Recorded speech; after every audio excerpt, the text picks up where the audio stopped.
Sex. Pour your coffee and let's go.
You may even get tired of winning, and you'll say, please, it's too much winning. We can't take it anymore.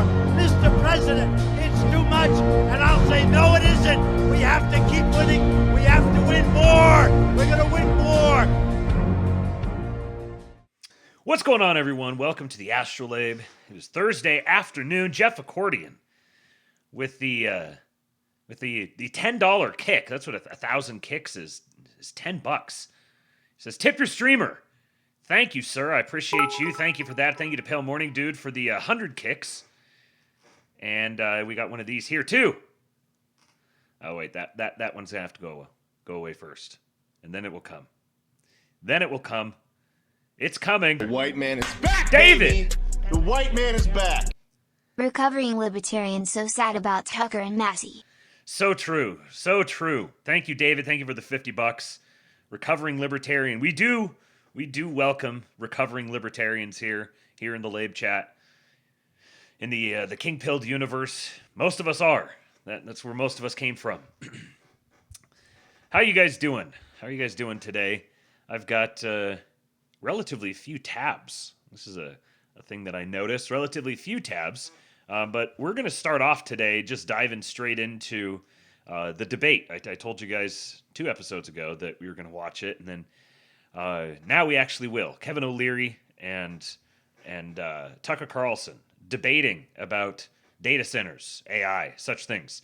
Then I have a handful of other AI-related things. I've got a post here from Pirate Wires about data centers.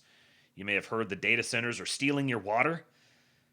No, they are not. This is a new iteration of the climate change scam, is the campaign against data centers. And interestingly, it's like they're the people who perpetrated the climate change scam are updating their methods. They're beginning to use to drive at similar ends, but they're creating propaganda campaigns that are targeted at, I guess you could say, segments of Trump's base. They're not stuck on one setting. They'll use some of the same methodology, but they can change up their messaging. And so you've got this segment of Trump's base that's basically kind of a derivative of the people who are really concerned about Palantir, and they're concerned about Palantir because Palantir is connected with Peter Thiel and J.D. Vance, and this is like some scheme of. It's either like a scheme of the Zionists, or it's a scheme of the Jeets, or it's a scheme of someone to try to steal your privacy and enslave you to Skynet. This is a thing that has risen among the so-called right, and it's the same old thing. It's just the same old Malthusian arguments for regulatory capture and economic kneecapping for subversive and globalist imperialist reasons. It's the exact same thing. So we're going to talk about that. And then I've got this other piece that I've been waiting on for a little while, and I think it ties in here very well, especially in the aftermath of having watched the debate between Tucker and Kevin O'Leary. There's this guy here named Dan Holloway, and he wrote a piece called, he's the host of the Drinkin' Bros podcast. He wrote this piece, Why Do Smart People Believe Dumb Shit? And there's a word for this. There's a word for people who actually, the fact that they are smart is why they believe dumb shit, in fact. They believe dumb shit in a very, in a special sort of way that is reserved only for the high IQ. This is where you actually get the bell curve, because it's kind of a form of midwittery. May even be the thing that midwittery is derived from. But so we'll read this article. Why do smart people believe dumb shit? There's some really interesting takeaways from that, and a new Greek word that you can add to your lexicon. This one actually might be pretty easy to incorporate, easy to remember. And then I've got some stuff here, some updates on the on what's that? Oh yeah. Some updates on the California Los Angeles mayor's race, Spencer Pratt, and his marketing. So let's figure out a way to tie all of these together. But thank you guys for showing up here. No, it is not phronema. It is. It's a different one. I'm gonna save it until we get there. But thank you for watching. Please do share the show. Let the people know that we're alive. Let them know that we're alive, and also let them know that we're live. I know this is it's kind of an unusual time to go live, but this is the fallback time when I can't make it happen in the morning. Then sometime later in the day, and it works well because there's still plenty of people out and around. And also please do tip your streamer. Tips.kingpill.com. We got the $50 started off by David. If we hit the goal, please do go to forum.kingpill.com and make sure you're signed up over there because we will do a drawing. If we get at least $400 worth of tips, then we will do a drawing. And someone who has signed up at forum.kingpill.com, that's forum.kingpill.com, no purchase necessary, someone will win 10% of the total tip take for the day in the form of a digital gift card. I will contact you. I will ask you what retailer you want your gift card from. You will tell me, and then I will send a gift card to you. That's right, you can make money by just signing up, listening to the live chat. I mean, technically, you wouldn't even need to listen. You could just go sign up, and then maybe this is the first time you've ever listened, and you're never going to listen again. Just go sign up, and then you'll just get an email one day. But I do wipe the list at the end of every month precisely for that reason. I want to make sure this is something that's a fun little game, a little treat for the people who are regularly watching and listening and supporting. So forum.kingpill.com, make sure you're signed up for that. And then there have been many times where people have done they've actually submitted a tip or even some pretty healthy tips and then have made all or more than that back because they ended up winning the drawing. So I just realized this is another one of those 1,000 kick ones here from Pale Morning Dude. If you guys are going to do these, I might have to figure out a way to incorporate those into the tip goal. So this is $10 worth of kicks. He says, no weird musical instrument will beat me in monthly kicks. There's a competition. Jeff Accordion and Pale Morning Dude are competing to see who can send the most kicks. Right now, let's see for gifted subs. For the week, it is Dr. Doom Guy and Dave who are tied. We've also got, they're tied at 15 apiece. And then there's Emperor Atreides, Bobby Ballbags, Borp, and yours truly, who are the top. That's the top 7. What do we have? Will it show me all time? So monthly is Dave. Dave is gifted 25 subs this month. Bobby Ballbags is gifted 20. And Dr. Doomguy is gifted 15. Emperor Atreides is gifted 8. And Barndon is gifted 5. There's your top 5 monthly. And then lifetime. Yes, we do have lifetime. Oh, baby. Oh, boy, do we ever have a... we have a leader in lifetime top Welcome gifted to subs. the Gulag. If you survive, you earn your freedom. And that lead just got even larger.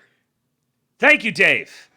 Tuz McGee, Trust Plansard, Johnny244, Ibrahim 40. Uh-oh, brown guy got a sub.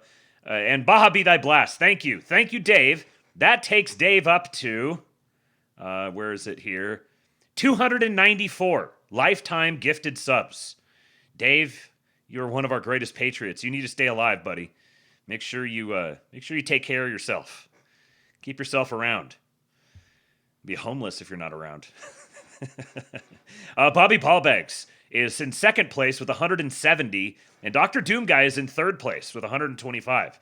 Dr. Doom Guy entered this game rather recently, so he's making a strong campaign here for the top overall. Screwed Up Nevsky's gifted 84, and Samoa Bob has gifted 70. Haven't seen Samoa Bob around in a while. Hope things are going well with him. He is an IRL friend. So I'll just round out the top 10 here. 6th is Two's McGee. 7th is Gluten Doodle. 8th is Barnden. 9th is Cable. And 10th is Emperor Atreides. Thank you guys for all of your support. Great thing about Kick is that it doesn't take nearly as much for the platform as the competitors do. YouTube and Rumble are just absurd. Kick only takes 5%. That's, I think, because they're supported in large part by like gambling winnings and stuff. It is kind of interesting to think about like how you would actually make a platform for streaming that is easy to monetize and yet like be able to sustain the business, to sustain the platform. Because there's the monetization of the creators on the platform, and then there's the monetization of the platform itself. So being able to pull enough revenue in as the platform so that the people on the platform can also get enough revenue, and then being able to scale that large enough. I do have some sympathy for these people. I have some sympathy for their, maybe the struggle to make these sorts of things work. This is why, on the technical side, I'm willing to stick it out for a while with Kick on the technical side. Because it's like if they're going to give more of the revenue, then I'm assuming that they're probably going to be able to scale less quickly. And so there could be a payoff here that things gradually get better and continues to be a place where you can earn a disproportionate income relative to your audience size. So anyways, thank you, Emperor Atreides, for gifting another sub to Toby something or other. Another bot. I have no problem at all with the bots getting subs. Have any of you ever experienced? Thank you for the kicks, Emperor Atreides. Have you guys ever gotten the Sesh nicotine pouches? I stopped and they had a deal on. I don't remember which one they had a deal on. I think it might have been Ons at Buc-ee's. And it was, it was a deal on Freeze. That's what it was. It was a deal on the Freeze, and it was, it was buy two. It was buy two for $3 for 2 full nicotine pouches. Buy 2 for $3, and then for every nicotine pouch purchase, you could get a sesh for another $1. So it was 3 tins of nicotine pouches for $4. And I was like, well, that's a freaking steal. Even if they suck, I'll give them a try. Sesh, I don't know if it's just because this is like an old one or something, but it's basically like a brick of nicotine pouches in there, and it's terrible. They're absolutely dreadful. Incidentally, these ones right here, the Freeze, I've got a Lush 9 milligram. This is, do I have one of them over here? Oh yeah. Here we go. This, an Alp tropical fruit, and a Lush Free are the exact same thing. Just so you're aware. The Alp tropical fruit is just a white labeled free Lush flavor. That's what that's why the Alps are produced in India, because what they do is the Alps are the like overstock or like rejected pouches for the Freeze. That's where they came from. So this here, the Lush from Free, tastes exactly the same as the tropical fruit from Alp. And they're, to me, like the best pouches of any that I've tried are Rogue. And then I started to, I don't know how I was so late to this, but the Ons.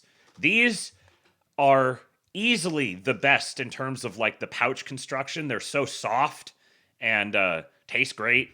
The Ons are definitely top of my list. Now, the only problem with them is they, that I've been able to find, they only have a couple of mint flavors, and I might enjoy something other than that. But for the fruity or the coffee flavors, I usually get the Rogues, and then for the mint ones, I'll get the Ons.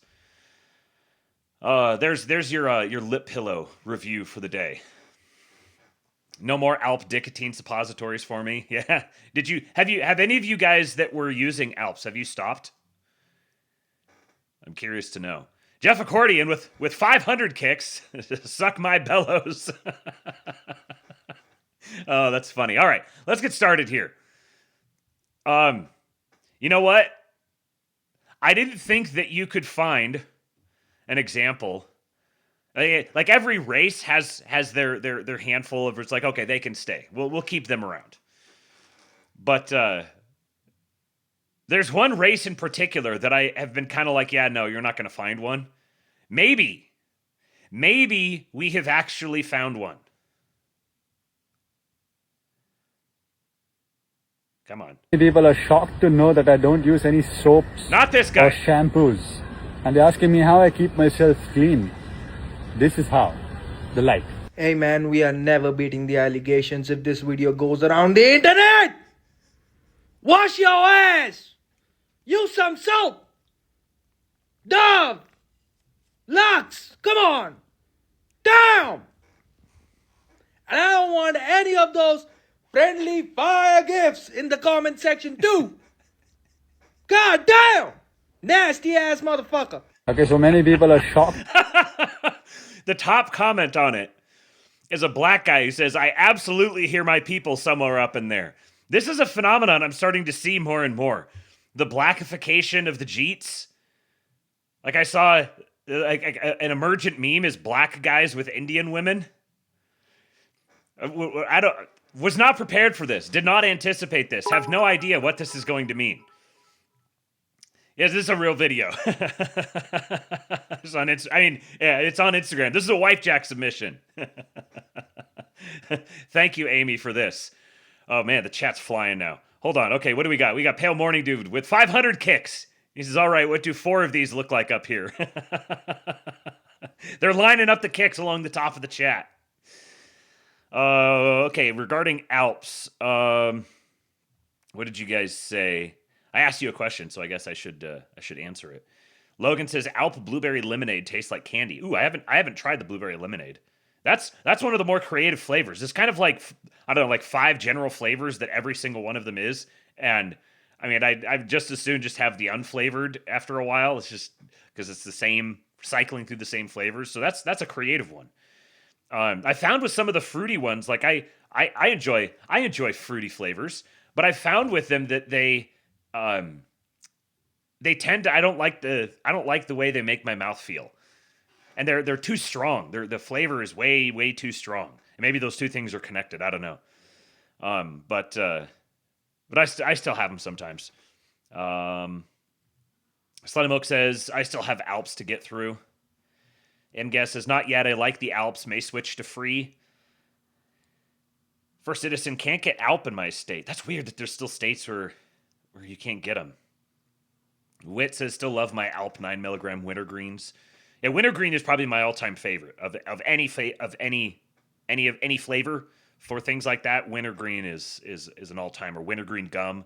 I used to chew a lot of wintergreen gum. First Citizen says I'd still support Tucker. I have faith he'll come back around. Yeah, I may place the original order of the Alps that I've been working my way through. I don't use them that often because I don't like the way the pouches themselves feel that much. But so I won't be needing to buy any more anytime soon. But you know, I still hope the man comes back around. Slendermoke says we found the one Indian we can keep. Yeah, that's what I'm saying. You know, I definitely looking at him, I wouldn't have expected it. But here, let me play that one again. To know that I don't use any soaps or shampoos. And they're asking me how I keep myself clean. This is how. The light. Hey man, we are never beating the allegations if this video goes around the internet! Wash your ass! Use some soap! That right there.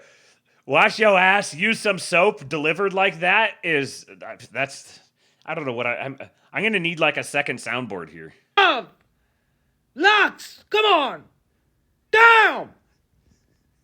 And I don't want any of those friendly fire gifts in the comment section too! God damn! Nasty ass motherfucker! Okay, so many people are shocked. Oh, that's great. Skudamneski says, I quit the pouches. I'm sticking to the 100 Lucky Strike Reds. Yeah, the only time I use the pouches really is just here when I'm doing the show. Otherwise, it's I'm like a true aristocrat. The dark green American spirits. How do you use Alps? Do you tucker them into your lip? Oh, here's another thing. Every time I see a thing that has like instructions for the nicotine pillows, like how to put them in, it all says put them like in your upper lip. Do any of you guys upper decker them? Because to me, like when they're up here, they're constantly trying to slide down. Maybe it's just like, I don't know, it's like my lip topography or something. But I've always got them right down here, right down to the lower right. That's the only place that I can get them there. Only upper decker when the lower is too raw. Yeah, I don't ever really get to that point because I don't use them that often. But I have occasionally I've put them in on the other side and I've noticed that they hit different. So there's something about the skin here that after a while it becomes saturated or something. I don't know. Slutty Mook says I do bottom because gravity. That's that was my my rationale as well. Bobby Ballbag says to check. I don't know why that didn't come through. The only thing I can see is just that there's a space in the name on it. So that must have been what it was. But you've had ones that have come through before that have had a space in the name. Well, anyways, he said, please somebody wash me. I'm tired, boss. Real tired. Let me see if I can get you find another one here. Do I have an alert, a backlogged alert? Oh yeah, here we go.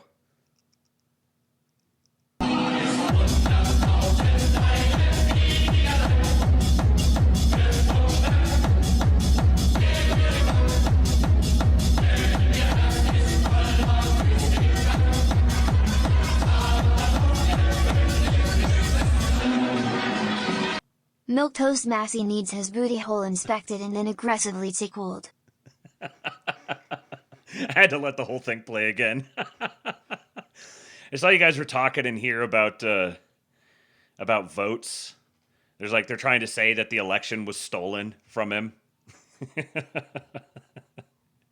You know, I saw someone made a comparison. I don't remember who. Maybe it was Sean Farash, the guy that does the really good Trump impression. But like, he was like Putin is the new Netanyahu, Israel's the new Russia, the Epstein list is the new Russiagate. It's the exact same thing. Oh, it's like foreign interference and there's fraud that's supported and secret foreign connections and it's interesting because I know that from an overview, it does look very, very. It looks exactly identical, but like I don't know. There's something about it that is like I know the people. I know the people who believe in this, and it's just very odd. It's just so strange. Like how do you? Because in many cases, this isn't. Like people who are falling for the psyop. These are people who are constructing the psyop.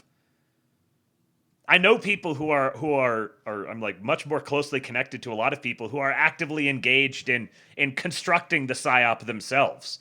They're actively engaging in it and promoting it and believing it. Because this one really emerged on the internet. Like it merged out of X basically. X and the podcast sphere. So it's just weird. Like I see them as very different things. The Epstein list thing and the Russiagate thing. I see them as very different, but it is wild how similar they are. Anyways, I played a couple videos of this guy the other day talking about the Utah data center project, and he's got a really interesting proposal here. See, this is the sort of thing that's fascinating to me with the whole AI and data centers and all the different possibilities. It's like we've lived in this world for a while where there's like a select handful of ways that you can try to solve a problem, and so many of them are just kind of old hat, and it takes forever to get them. But you have all the regulations and all the blue tape, all the red tape, and all of the stuff you've got to try to wade your way through, and it feels like we're starting to, like, I can feel the momentum beginning to pick up again. Like, oh, we can start using our imaginations again. We can start building and designing and developing awesome projects that are a net benefit. And this is so exciting to me. So here's a really interesting proposal that he has.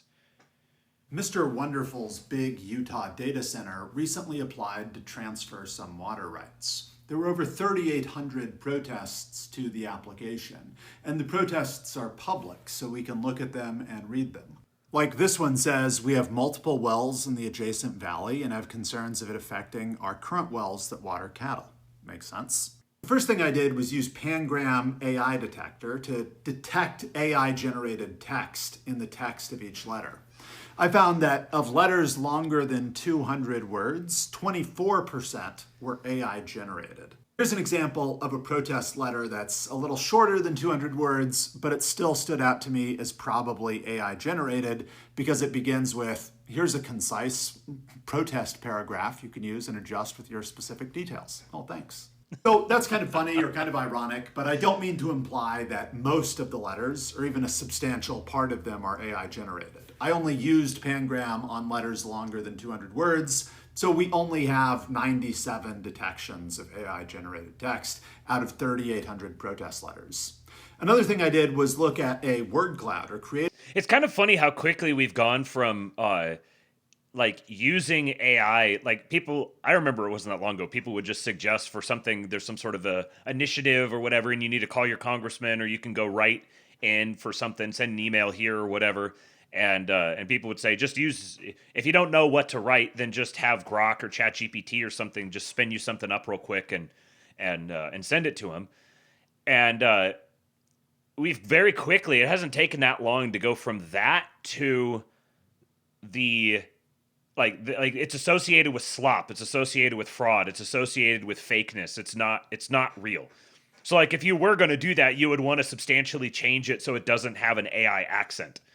It's funny how quickly we've that like social process, or that life cycle of a phenomenon. Like we went through it so quickly. A word cloud from the protest text to see what people were mad about. Something that stands out to me is the Great Salt Lake, and I understand why people would be mad about the Great Salt Lake. In 1986, the Great Salt Lake had 30 million acre-feet of water in it, and today it's closer to 8 or 10 million acre-feet. So the Great Salt Lake is drying up, and people are worried about a data center that's going to use a lot of water built just on the northern edge of the Great Salt Lake. It's going to dry up the lake faster. That does look like it's Damn It, Jeremy. That's so true. It looks like him and kind of sounds like him too. That's funny.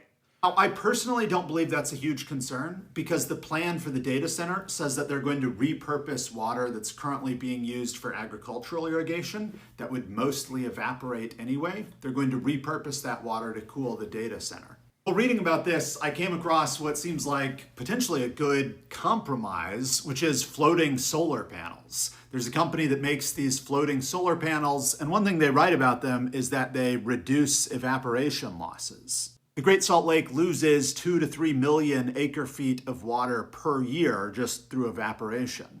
So just napkin math here, covering a small percent of the Great Salt Lake, like 1% of the Salt Lake, with floating solar panels could cut evaporation losses in half and save enough water to totally offset the Stratos data center project, or even make it net positive, even not considering the fact that they're repurposing agricultural water. And if the number one concern is the lake, the solar panels are reducing evaporative losses. The solar panels mean that the data center will have to burn less natural gas. They reduce thermal load. So maybe it's also a benefit to the Stratos project and to the Salt Lake and to people protesting. I don't know. That's just my idea. Reading about it, I'd love to know what you think. Thanks for your time. So I have no idea if that would actually be viable, if it would necessarily directly accomplish what he's looking for, if it would mitigate evaporative losses or whatever that much. I'm like, if the Great Salt Lake is evaporating, then people are going to start adapting to something else. They're going to come up with some new solution, and then at some point it's going to stop evaporating and it's going to start filling again as weather patterns and climate patterns and stuff change. So, like, I'm not that concerned about losing the Great Salt Lake, but having being able to power the data centers with a creative solution like this, like even if the solar panels didn't actually minimize evaporation or whatever, then perhaps the solar panels could just be another way to power the data centers. And these, what this is getting at is that the existence or the need to construct these data centers, which is a thing for the internet. I mean, this is what the internet exists on. Every time you use the internet, you're interacting with data centers. This is the funny thing. People are posting on the internet using data centers to complain about the dangers and hazards of data centers. So we're just talking about building many more and much larger. So they're like big, giant warehouses full of tons and tons of computers, essentially. And so the need to build these things for the digital world is actually necessitated. Like previously we've had like the physical world and we have the digital world. And it's like, how do you attach these? How do you connect these? How do you make these worlds interact with each other? And how do you make sure that that's in a net positive way? So there's ways that this has been done, like delivery apps, for example, or there's you could say like internet, you like buy plane tickets and you coordinate your travel, and so there's like some ways in which we've taken the digital world and the physical world and sort of connected them. But this is actually beginning to connect them in a very real sense, where the need to expand the digital world is driving a need for positive investment and infrastructure and development in the real world. And it's really driven at energy and resources. And so, like in a lot of cases, this is already happening, and it can continue to happen, and it can even potentially happen even more, where regions that are currently, like towns that are too poor to upgrade their own infrastructure, there's no way that they could generate the revenue necessary to upgrade their own infrastructure. They can invite the companies that are developing these data centers, they can invite them into their communities and task them. They're like, you can have this land, you can have this, whatever you need to build this project, you can have that. But the price that you're going to pay for that is upgrading all of our energy and water infrastructure in the town. That's a very, very good trade. Especially, there's so many little towns that have been sort of hollowed out by across Middle America and just in general because of the offshoring of industry. This is a way where you can directly not only just reindustrialize, but not like just reindustrialize in a commercial sense, but actually have that reindustrialization be directly invested into infrastructure, energy and resource infrastructure in these cities. It's such a tremendous opportunity. So the reason I played the Mark Andreessen thing yesterday is because for people who maybe haven't followed this all that closely, they're not totally, they maybe don't have a full frame of what the AI thing implies. Like, what are the potential, everyone's kind of heard the downsides of it. Skynet is really easy to imagine. And then this idea of like, oh, running out of electricity and water. Like, this would be awful. That sounds terrible. There's like this big Skynet thing that's going to take all of our electricity and our water. That sounds terrible. That's pretty easy to understand. Whereas the potential upsides are more difficult to understand. So I wanted to make sure that people had maybe a little bit more background on the potential upsides here for the context of the debate that's happening here between one guy who's only focused on the downsides and one guy who's well aware of the upsides.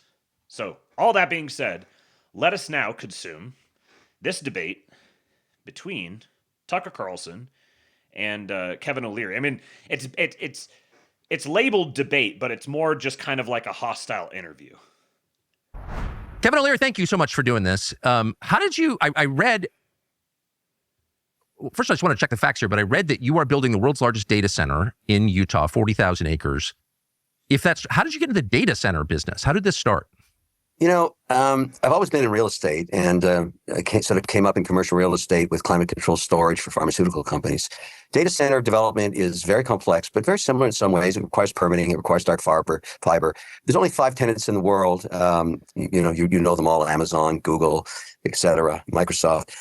And so the thing that got me motivated, though, was watching in the last 2 years this narrative in North America about how negative data centers are. It started in Virginia, actually. The idea that they consume a lot of water, that they are very noisy, and all that's true from stuff that was built 15 years ago. But today, that's not the case. And yet the narrative kept going. And I thought, who's doing this? Who would not want us to have compute power? Who would not want us to build our power grid out? Because when you build a data center today, you have to develop your own power and you can sell it back to the grid. That's what we're doing in Utah. I'm thinking to myself, the Chinese, they don't want us to do that. And I went through that whole thing with TikTok, as you may recall, and I actually saw the evidence of how the Chinese were manipulating the algorithm. Now they're doing it a different way. And that just kind of pisses me off. So I'm happy to add compute. I'm like, I don't want my kids in 20 years who live in New York being told what to eat for breakfast by the Chinese. So, I'm kind of on a mission here to compete. Okay, so so you're doing this because it's a business opportunity, but also because China doesn't want you to do it. Why would China not want data centers built in the United States? Because we're in a competition. Now, after everything that we've talked about and listened to over the past couple of days, can you... Well, I'm curious to know, after everything we've talked about in the last couple of days, it should be clear to you now, maybe it was clear to you before, but it should be clear to you now what a patently absurd question that is. Understanding what building data centers means and what building American AI means. Just the very premise of the question boggles belief. Why would China not want you? Unless you're asking like you're like lobbing a softball question. Like here's your opportunity to explain this. But this is genuinely like a position that Tucker has, is like this doesn't. I don't understand why this needs to be like a competition between the United States and China. Like it doesn't make any sense to me. And I'm like, if it doesn't make sense to you, I don't even know how to relate to you. I'm not necessarily someone who's really wrapped around the axle about being like hostile to China. I don't necessarily view China with hostility, but I recognize China as a legitimate competitor with an extremely different set of values about the world. And I don't want to live under Chinese influence. If I wanted to live under Chinese influence, I would go to China. I want to live under as little Chinese influence as possible. So, I want my government ensuring that we live under as little Chinese influence as possible. So when I hear Kevin O'Leary be like, hang on a second, I just realized that there's like Chinese money going into, or Chinese influence going into funding this anti-data center campaign, because what they're doing is they're undermining the American ability to scale up its own national power. They're trying to weaponize the American political system against itself. This pisses me off too. So when I hear the guy, I can even forgive him for being Canadian. If he's a Canadian who says China is meddling in U.S. national infrastructure development, and that fucking pisses me off, then I like the guy. Guy sounds like a patriot to me. For AI compute, the nation that has the best AI models will be the winner of future wars. Yeah, the nation that has the best AI models will be the winner of future wars. I mean, that's just kind of like obviously true. I'm curious to know for the audience. We do have a rather intelligent and educated audience here at the Lab, as I've discovered through interacting with you guys. But how many of you, over the past few days where we've talked about all of this stuff, how much of this has been just kind of covering familiar ground for you, and how much of it has been like informative? You didn't know about all of this stuff before. It'll have the most productive economy. We already know now, just looking at earnings that are coming out as we speak, Tucker, the earnings this quarter are unprecedented in terms of how good they are, because somehow, very quickly, and this is probably just serendipitous luck for this administration, AI compute is now being implemented in all 11 sectors of our economy, and it's enhancing both productivity and margin. So these companies are making a lot more money than they were anticipated to, because AI is very productive. And people debate about the job shift and everything else, but the fact is the economy is on fire, even at a time when we have conflict. So if I were the Chinese, the last thing I want in America is the 5 or 6 tech companies that are competing with me on DeepSeek having more compute capacity. I want to shut down every single proposal for every single data center in every single state. And I want agitators, I want paid protesters, I want environmentalists, I want to shut it all down so that they can't train their models as fast as I can. Meanwhile, the Chinese just built, in terms of new power in the last 18 months, 400 gigawatts of new power, all with coal burning turbines. Coal. You know, they're not worried about the environment. The big guy over there says, build one here and then stick a data center beside it so I can train my DeepSeek model faster. And you've heard it from the Anthropic CEO this week. He came out, the stereo guy, and said, hey, they're going to catch up in 6 months. So everybody wake up and smell what's going on here. And I started to dig in the last week, looking at all of these strings that are attacking the Utah proposal and the one I got up in Alberta. I'm going to where I can find power and developing these things. And I want the Chinese to see what we're doing. We're coming after you, buddy. Can I ask, I've got a million questions, but let's just... Okay, so looks like from the chat here, Straight Buster, a few people said new to me. Andreessen, Wit says Andreessen opened my eyes on quite a bit. First Citizen says familiar with the tech, unfamiliar with the environmental aspects. Timothy says I was on the fence about data centers, but I support them now, and I live in an area where I pass 20 on my way to work. Okay. Okay, good to know. Nevsky said I knew nearly nothing about O'Leary and Andreessen. Well, good. They're both guys that I like. I know about the whole like $28 lunch thing with O'Leary, and maybe I'll get into that. I've got some thoughts on it, but I've got those backburnered right now. Maybe I'll get into that here in a couple of days. What was I going to say about what he was saying here? So the like competition with China. It's like this would be like analogous to China having, I don't know, propaganda campaigns against the United States developing its oil and gas capacity. I mean, this is literally what the whole green energy thing was. Ozzy Steen!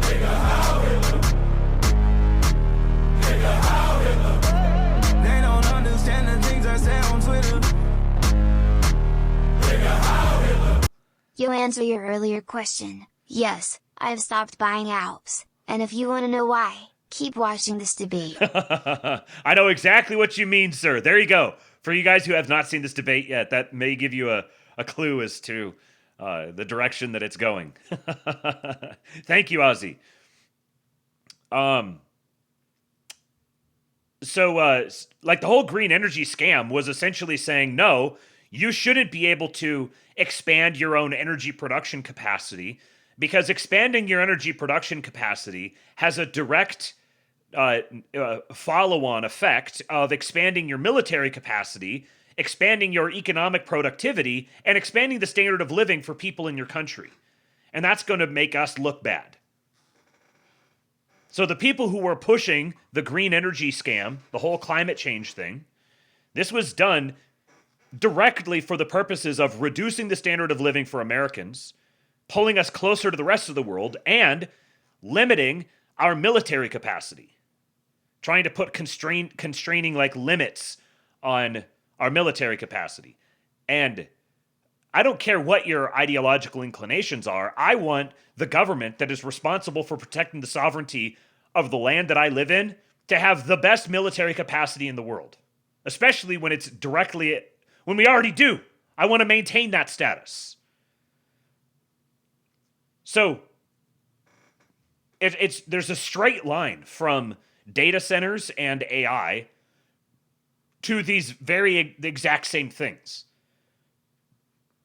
And you can complain. A lot of people are like, so there's like no choice. We have to engage in the arms race, huh? Yeah, that's right. You have to engage in the arms race. That's what an arms race is. You actually don't live as some isolated, atomized, idealized individual. You live in a nation with competitor nations.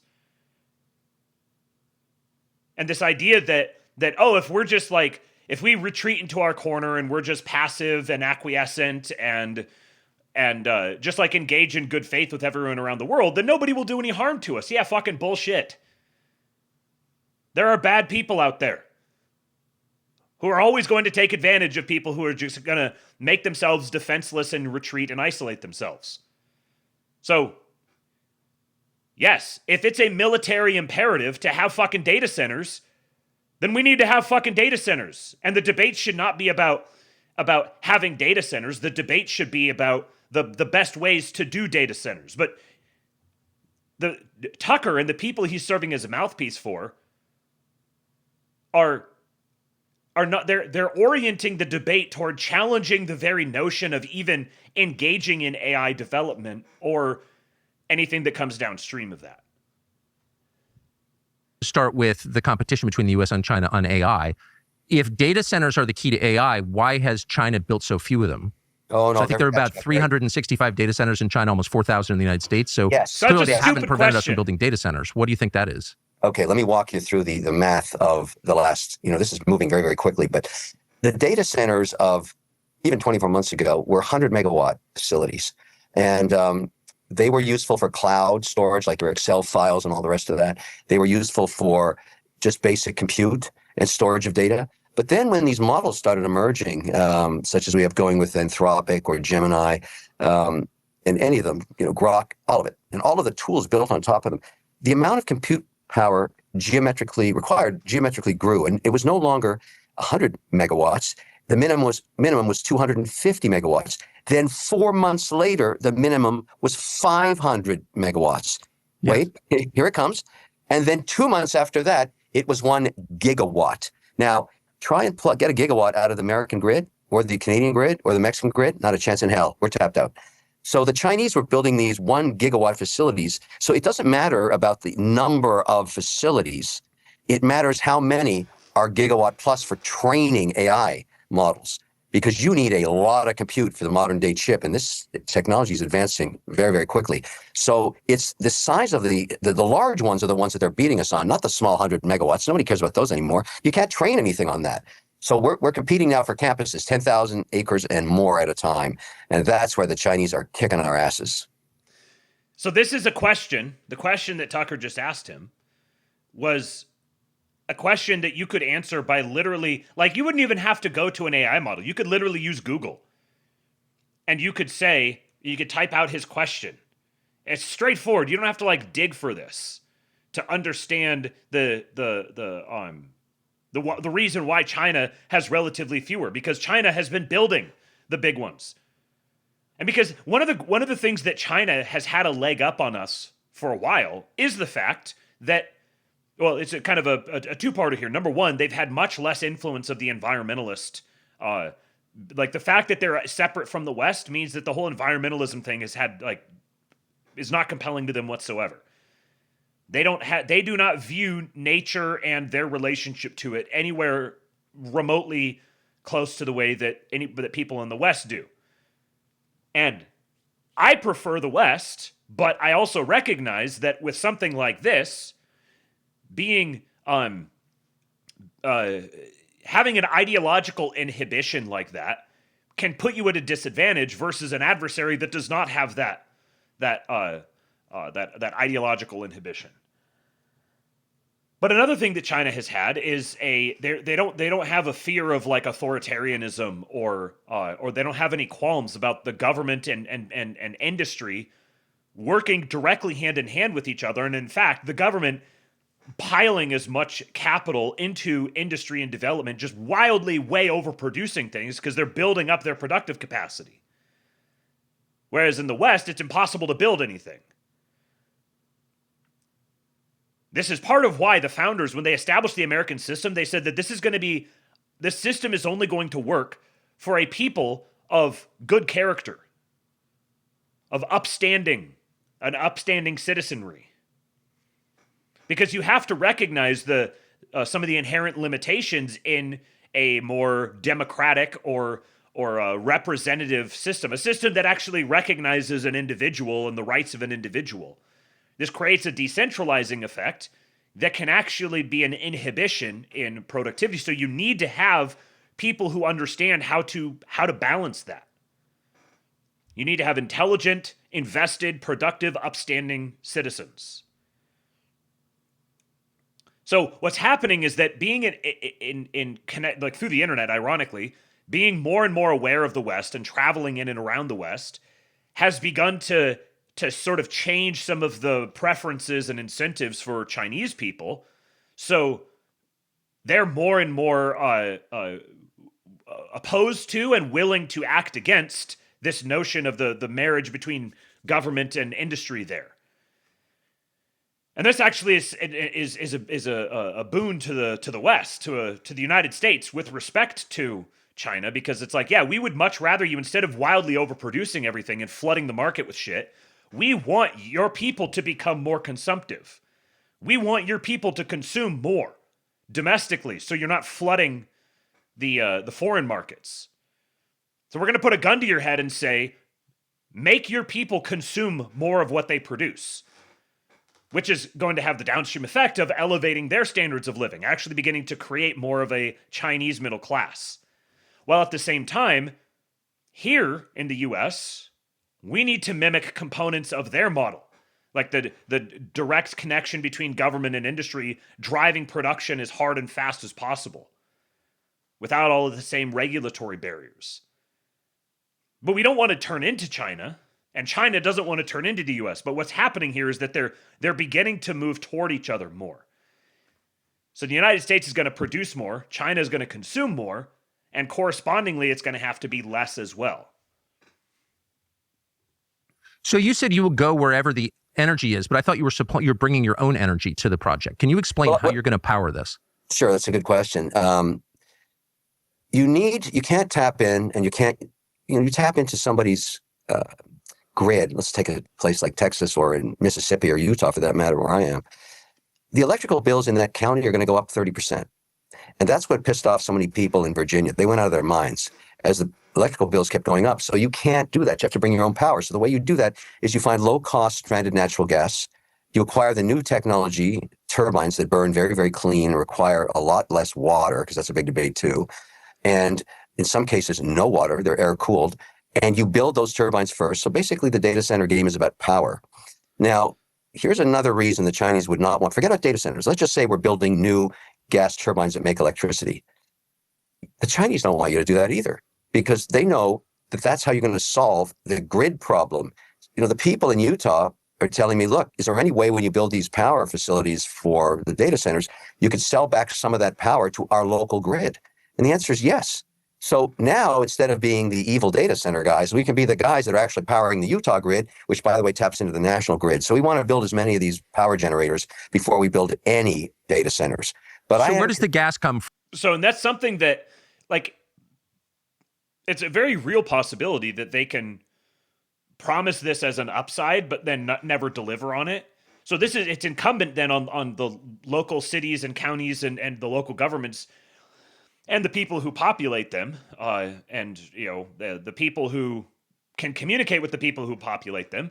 It's incumbent on them to get this stuff set up contractually. Like, they're obligated to do this. They're obligated to scale their productive capacity to a certain level such that they can power the data center and have excess that they push back to the grid. You have to impose that. You have to say, this is a contingency on you building and maintaining the data center here, and then hold their feet to the fire on that. But what this actually ends up having the effect of is not just adding capacity to the grid, but it's also decentralizing the grid and making the grid itself more robust. So you're not like, you could have an increase in capacity that makes the grid more fragile because it's overextended. But in this case, increasing the capacity, the method being used to increase the capacity is also decentralizing it. You're getting much more behind the meter production that then can be pushed onto the grid. So it makes it harder for the whole grid to go down. From in this the world's largest data center, the one you're planning in Utah? Well, mine won't be the largest for years. That's another piece of misinformation being spewed everywhere. And I'm going to tell you who's doing it soon.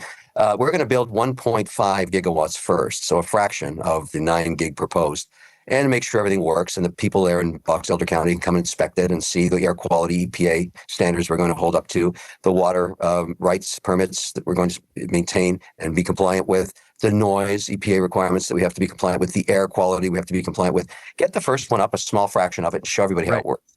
That's the plan. And then I didn't need 40,000 acres, but that was the parcel available. That's twice the size of Manhattan. It's called the MIDA designation, right beside the Hill Air Force Base. It's three times bigger than Manhattan. Yeah, it's huge. Yeah, but I don't need all that. But that was what was available. I'm going to lease it back to grazers, do some manufacturing. Maybe there's plenty of land. We don't need it all. But the power for it, where does that come from? So the reason why they had to buy that many acres is because they're buying the water rights.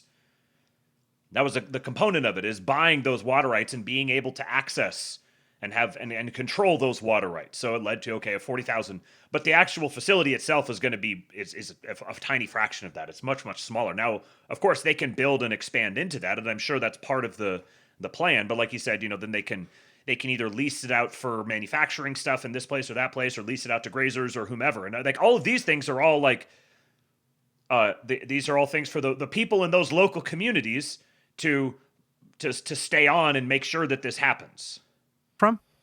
So what we do is there's the Ruby pipeline there. It's only 17% utilized. It's one of the most underutilized pipelines in America. So it's not like we buy gas from the Ruby pipeline and we put it into a clean generator and it generates electricity.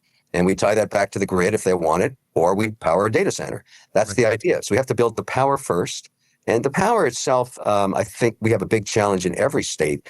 Everybody's got to build more power in the American grid right now, and the North American grid for that matter, Mexico too, and Canada.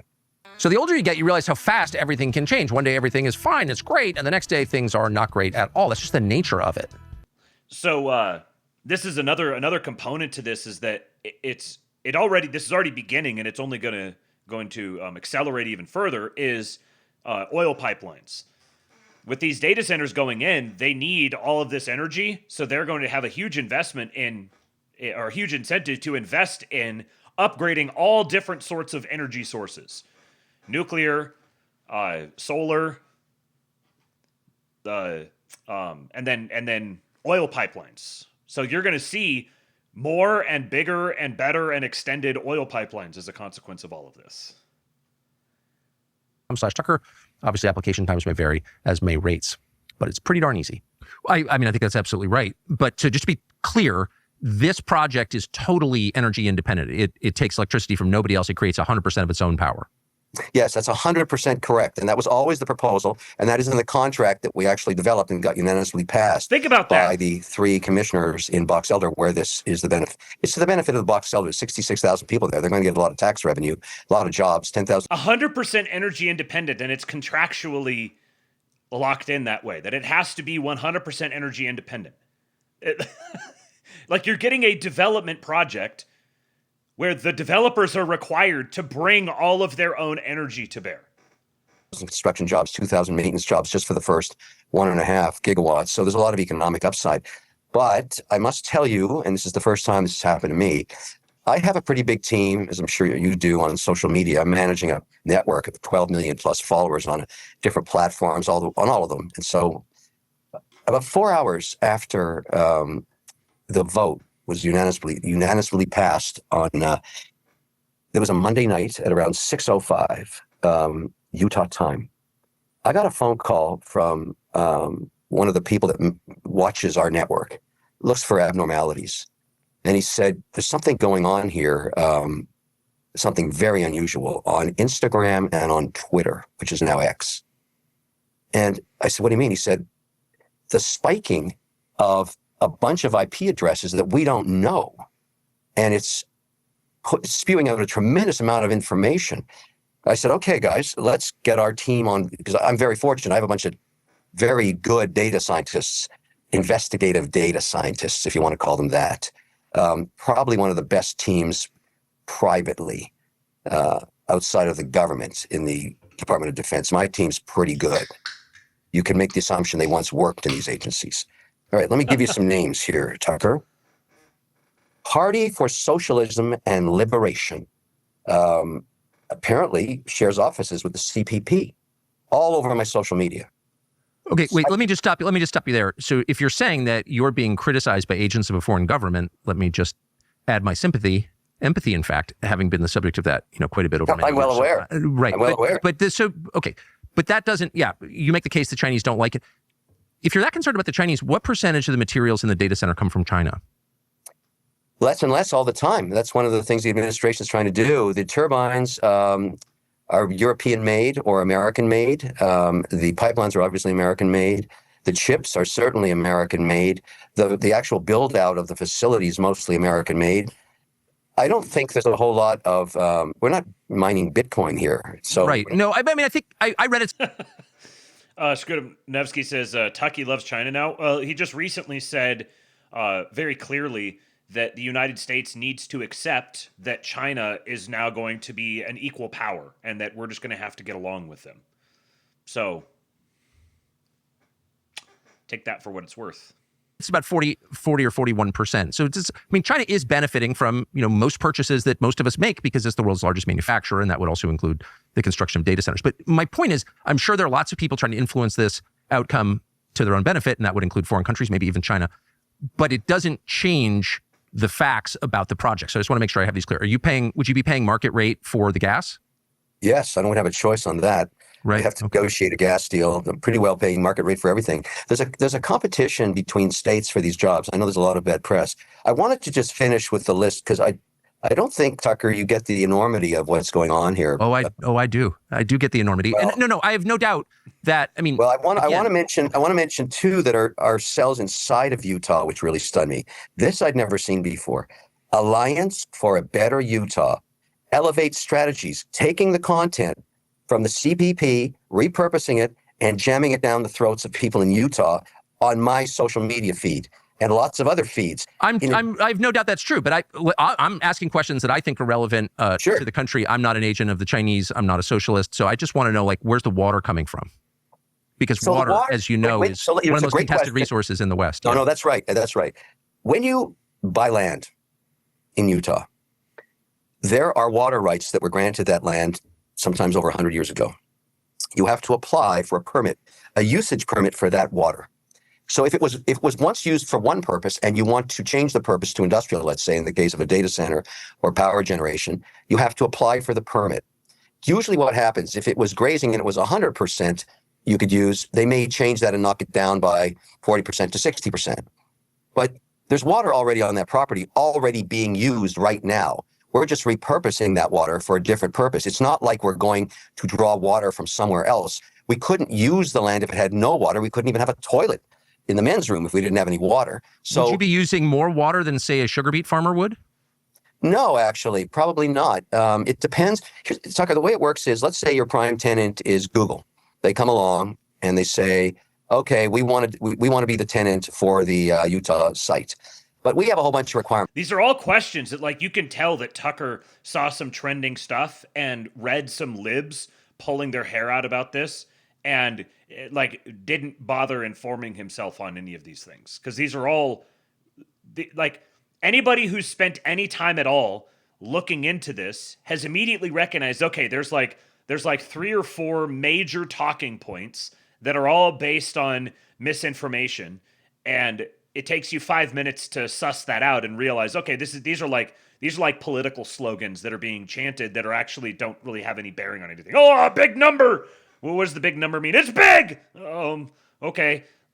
So he's just taken he's literally taken, AOC propaganda, Bernie Sanders propaganda, and is just reading off the headlines. Because they're under pressure, too, to be a lot more efficient, productive, and more sustainable. They may say, well, let's not use water to cool our turbines. Our spec is going to be air-cooled turbines. So you're going to build out, you're the owner, you're the master developer. Here's our spec. And so I expect whether it ends up... So, okay, just to make it clear here, what he's saying is that they're going to build the data centers, and then there are going to be major corporate clients who come lease space or compute from the data centers, and they're going to sign major contracts. And so they're going to basically dictate the way that they want the data center constructed. So if it's a big green energy company and they're going to be very sensitive about the impact on the climate, then that's how they're going to want it done. But he's on the developer team that's developing the data center. Being Amazon or Microsoft or Tesla or Google, they're going to build in a whole bunch of things, and we can't deliver them water we don't have. So my guess is it's going to be contained cooling for the chips, which is like a radiator in your car. So you're not using a ton of water there. And then for the turbines themselves, it may be air cooled. We don't know yet. It depends what the tenant wants. So what's your as you game this out, expected water use over the first 10 years? Well, not knowing what my tenant wants yet, probably less than we had originally anticipated in terms of what is given us on the water. See, you can tell Tucker didn't even listen to what he said. His previous question, about the water, he says, well, it's ultimately going to depend on the tenant. Like Google or Facebook, Meta or whatever will come, and they're going to have their tenancy, and then they're going to be the ones who determine these things. And so then Tucker asks him, well, how much are you expecting to use over 10? He's like, I don't know. But you can tell he just has the question lined up, and the question doesn't have anything, doesn't consider previous answers on it. And there's a good point from Spud Ruckus. She says, why is he so quick to shut down this line of inquiry? Why wouldn't we, ostensibly Tucker's audience, want to know about this fascinating behind-the-scenes attack or proliferation of media regarding this subject and O'Leary's social media feeds? It's bizarre. Yeah, right. Right. Wait a minute. You mean there's some sort of a foreign campaign to say all of the things that I'm saying? No. Let's not talk about that. Let's move on. Oh, don't worry. I've had a foreign campaign against me too. So what does that have to do with anything? Water rights. We've applied for that. I mean, we're anticipating we'll get, whatever we're going to get. I don't think we're going to use it all at all because what people... Do you expect water rates in the state of Utah will go up? Yeah, not because of us. I just think they go up anyways over time. But if they go up, at a quicker rate than they have been going up, if there's a spike in water price, would you compensate the state for the difference? No, in other words, if your business causes water prices to rise, are you on the hook for any of that? Yeah, I think we would be. I mean, we're negotiating that. But I don't think water is the constraint because most of the technology, which advances every 24 months, is reducing the requirement for water. So right. I mentioned the air-cooled turbines.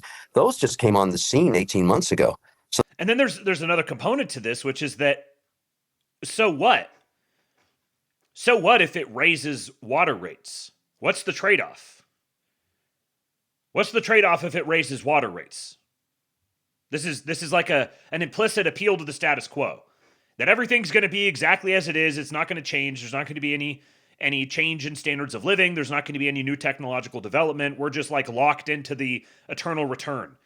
And yet it's like, okay, well, if you're going to raise the water rates, well, what's the trade-off? Is there some sort of other thing that's going to make that increase in water rates acceptable? Maybe there isn't, but we could at least have that conversation. These would be the sorts of things you would ask if you were a good faith interlocutor who is trying to get to the heart of the matter and not just press an agenda. So they're the first to actually generate 5 megawatts at a time, like Lego blocks, put them together, and you're using air. But they're also, you have EPA regulation about air quality. So you've got to be very careful that when you're using air cooling, you're not breaching the air quality because in Utah, and I studied this when I was back in college, it's a unique geography. They get inversions there because of the mountains. Yep. So you really, as an old environmental study guy, that's the one they'd always show us would be Salt Lake City. So I'm well aware of the problem, and I know what the new turbines can do. The amount of hype and hysteria and over all of this stuff, well, I've already pointed out, I think it's being generated by our adversaries, but it's also misinformation. Everything that's been said about that site is false. Well, I'm grateful that you're able to present your side of this, and thank you for doing it. Things around the world are moving so fast right now, it's impossible to keep up with all of the changes. But we do know that when those changes happen, markets change too, and nothing changes faster than the price of precious metals, gold and silver. It just shifts in an instant because it is a reaction to and against what we do. It's just a huge new thing. So let me ask, because I mean, this is just a huge new thing, and I think it's understandable that people would be anxious about it. I don't think they understand it. I don't fully understand it, that's for sure. Let me ask, though, about why taxpayers should have to pay for this if it's a private business and your tenants are some of the richest companies in the world. Why would taxpayers be required, as they now are, to subsidize this? You'd think if you didn't actually understand it that you would ask questions to help you understand it. They don't necessarily have to do that. They just won't win any contracts. it's a competition. But why are you getting tax breaks is my question. Everybody, you go back and you say, what incentives can you give us to invest $15 billion in the first 1.5 gigs? That's what it takes. I have to go raise $15 billion. Well, that's just okay, but anyone who starts a business, why should taxpayers have to pony up for that? They don't. But well, of course they do. If you're getting a tax break and they're not, they're making up the difference. There's a state budget. That's no problem. That's no problem. I can build it in Texas. I can build it in Jacksonville, Mississippi. But why, if it's such a good business, would you be asking taxpayers to help pay for it without giving them equity in the company? Are you giving taxpayers share? He's not asking taxpayers to pay for it. The Utah government is asking taxpayers to pay for it. And the taxpayers aren't paying for it because if they don't give them the tax breaks, it's not going to come there, and the taxpayers aren't going to be out anything except for the upside of the tax revenue and the more robust grid and et cetera, from having that there. The taxpayers aren't paying for this. I touched on this yesterday, and Tucker's more than smart enough to recognize this, that the delta that the taxpayers are on the hook for here, that they're paying for, is the difference between the revenue that would have been received if the company came there and didn't get tax credits versus if the company comes there and gets the tax credits. But there is no scenario where the company comes there and doesn't get the tax credits because another state will be the one to offer them the tax credit. So all of that revenue will go to that other state. Tucker knows this. Shares? No, the investors get the shares, but here's why they would do it. But why would the taxpayers have to? Well, if you want to start a business, but why am I as a taxpayer forced to pay for your business? I don't get it. Well, let's forget about data centers. Let's go any manufacturing. Let's say you're going to build an aluminum sheet manufacturing facility. Mm-hmm. You go to the government there and say, look, this is going to huge capex expenditure. I'm going to hire 2,000 people. I'm going to build a community center. I'm going to pay a lot of tax on the profits in your state when I sell the aluminum. And I'm going to hire all these people who they will also pay tax. And we will build a school because our workers need a school. And. What can you give me to incentivize me versus the state right beside you, which is willing to give me an incentive package? No, I understand. I understand that you're gaming a system in place. You didn't come up with this, but I'm just trying to understand. So the trade typically is jobs, okay? But these projects don't actually. Well, no, it's also jobs and taxes because you're going and taxes. Yeah, but then you're getting a tax break, so that doesn't really make any sense. Only up front. Tucker, welcome to America, buddy. This is how it's gone on for 200 years. You're getting a tax. I did it. You're getting a tax break. So how are people going to get tax revenue?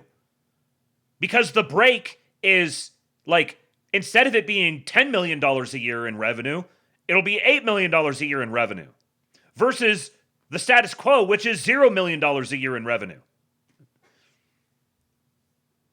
Okay, well, I don't know. Lots of bad things go on for a while. But I think at some point it's worth assessing, like, why are we doing this? So you are on the fair job to do that. You're doing it because there's a competition. Well, I run a couple of businesses and we're not getting any tax breaks. I think they're every bit as virtuous as data centers.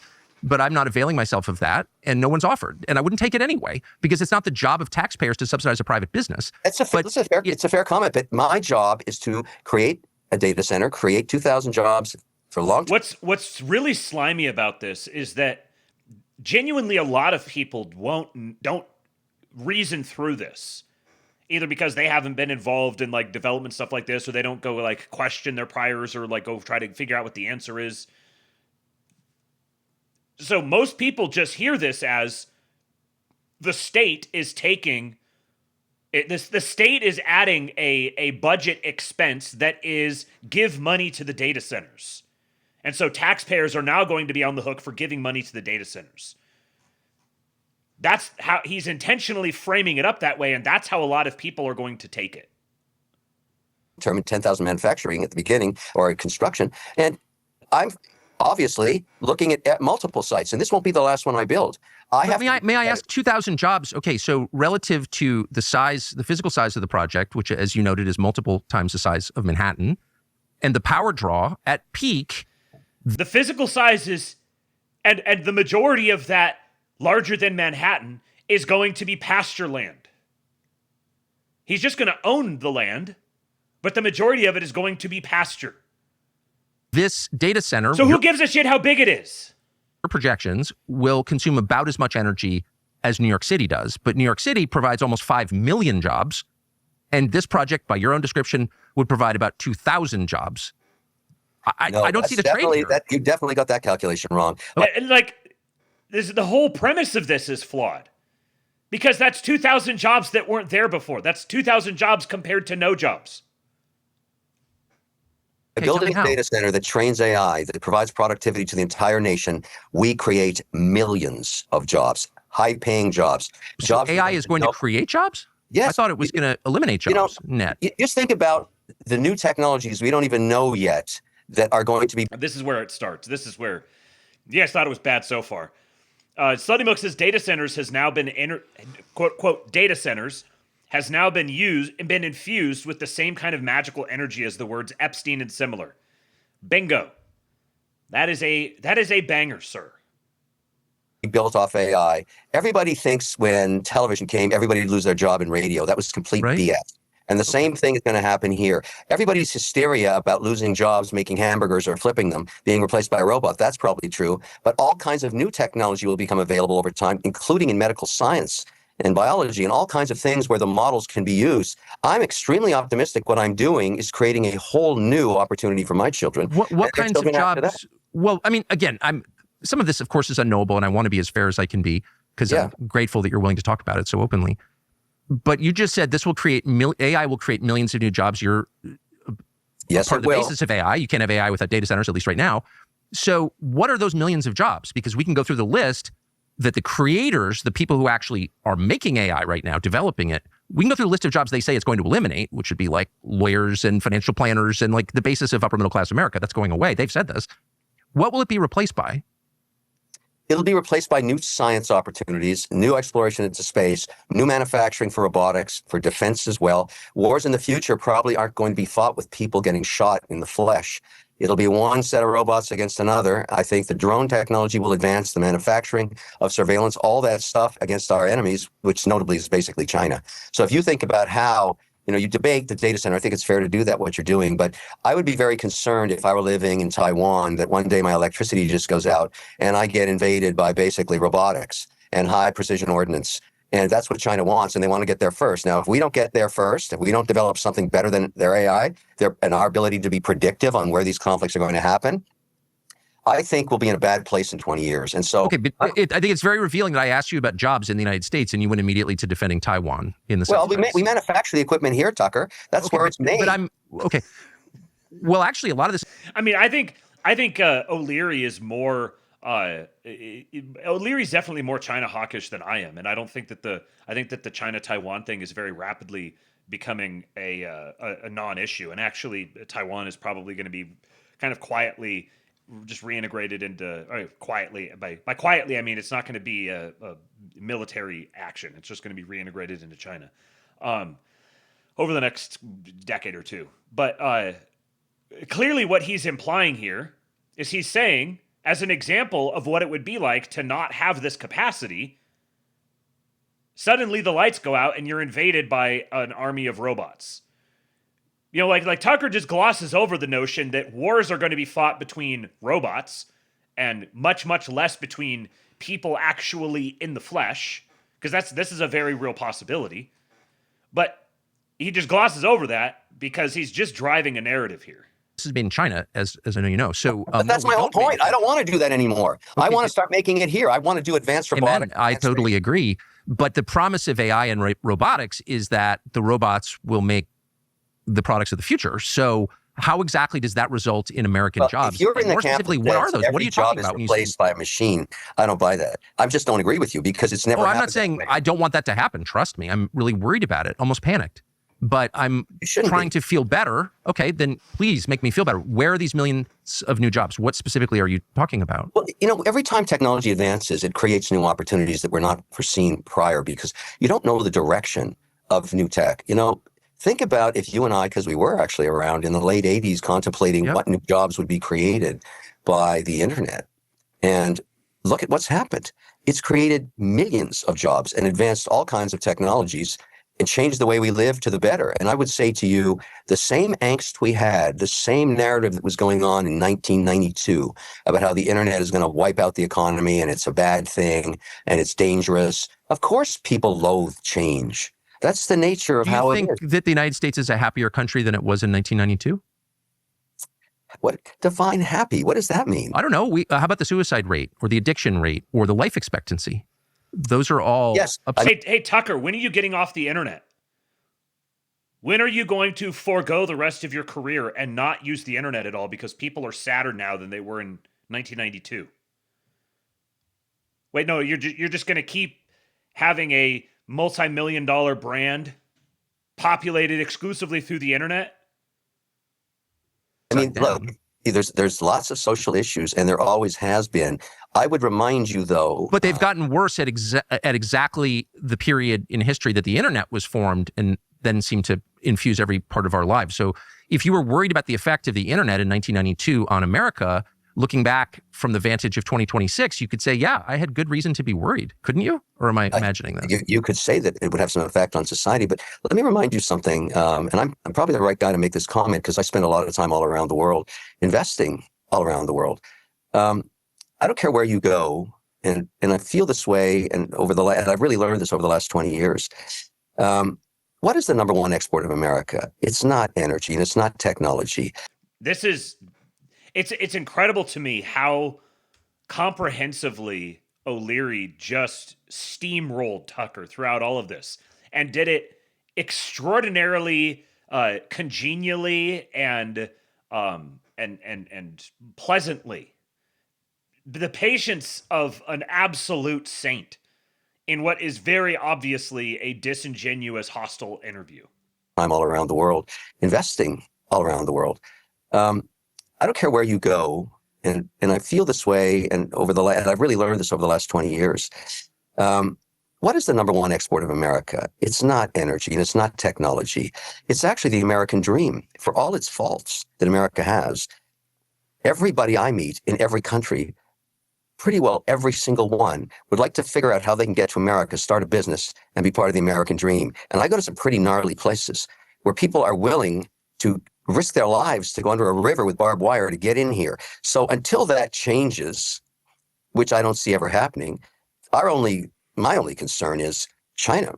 They're the ones. If you could just be more precise? I mean, born here, I love this country, I'm not leaving, so I'm vested in the idea of the American dream, but I'd love to just define it more precisely before we discuss it. What is it?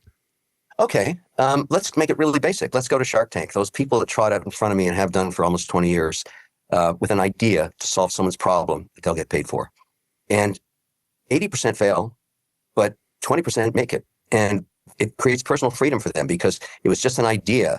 I mean, I think of some of these things, wicked good cupcakes, set two women free for the rest of their lives, base pause, cat DNA testing, Anaskaya, a researcher that came up with this idea, walked away with 105 million cash 36 months later. That's the American dream, and I'm an ambassador for it. So it's freedom and opportunity, I think you just said. Is it fair to summarize? It's not about the greed of money. What I've learned is opportunity.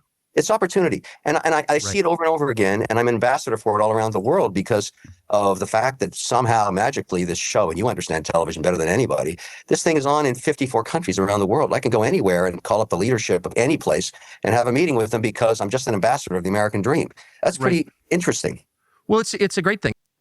The point that O'Leary's making here is not he's not making an immigration point here. I don't actually know what his opinion on immigration would be. I'd imagine he's probably not like some sort of hardcore restrictionist. The point he's making is that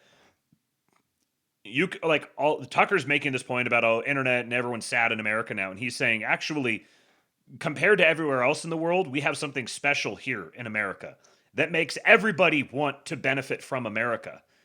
And so preserving what is America vis-a-vis what is China is an immense priority here. The American dream, if freedom and opportunity is what the American dream is. And what he's really saying is he's speaking kind of like as poetic language or whatever, the American dream. But what it is it's the depth of American capital markets, American legal, the American legal code, American business culture, American business infrastructure, the social mobility, potential in America. That's what you put American dream as like the label over all of those things. And, those are things worth dying for, Yes, I think. that's what people are doing. So the question is AI going to bring us freedom and opportunity? Because AI is the big bet that the entire American economy is making right now. And I want it to be a good bet more than anything. But I wonder if it's going to bring us freedom and opportunity. So let's just start with opportunity. The concern that people have is that their jobs, and not just their jobs, but their purpose for being alive, will be replaced by machines. To which you say that's not true. Great things will happen. There's a thing here that's really actually extremely libtarded and perverse. The notion that their job is their reason for being alive, and having their job replaced will remove meaning from their life. And that this is like there's like a necessary relationship here. There's like a Protestant work ethic, a bunch of assumptions baked in here.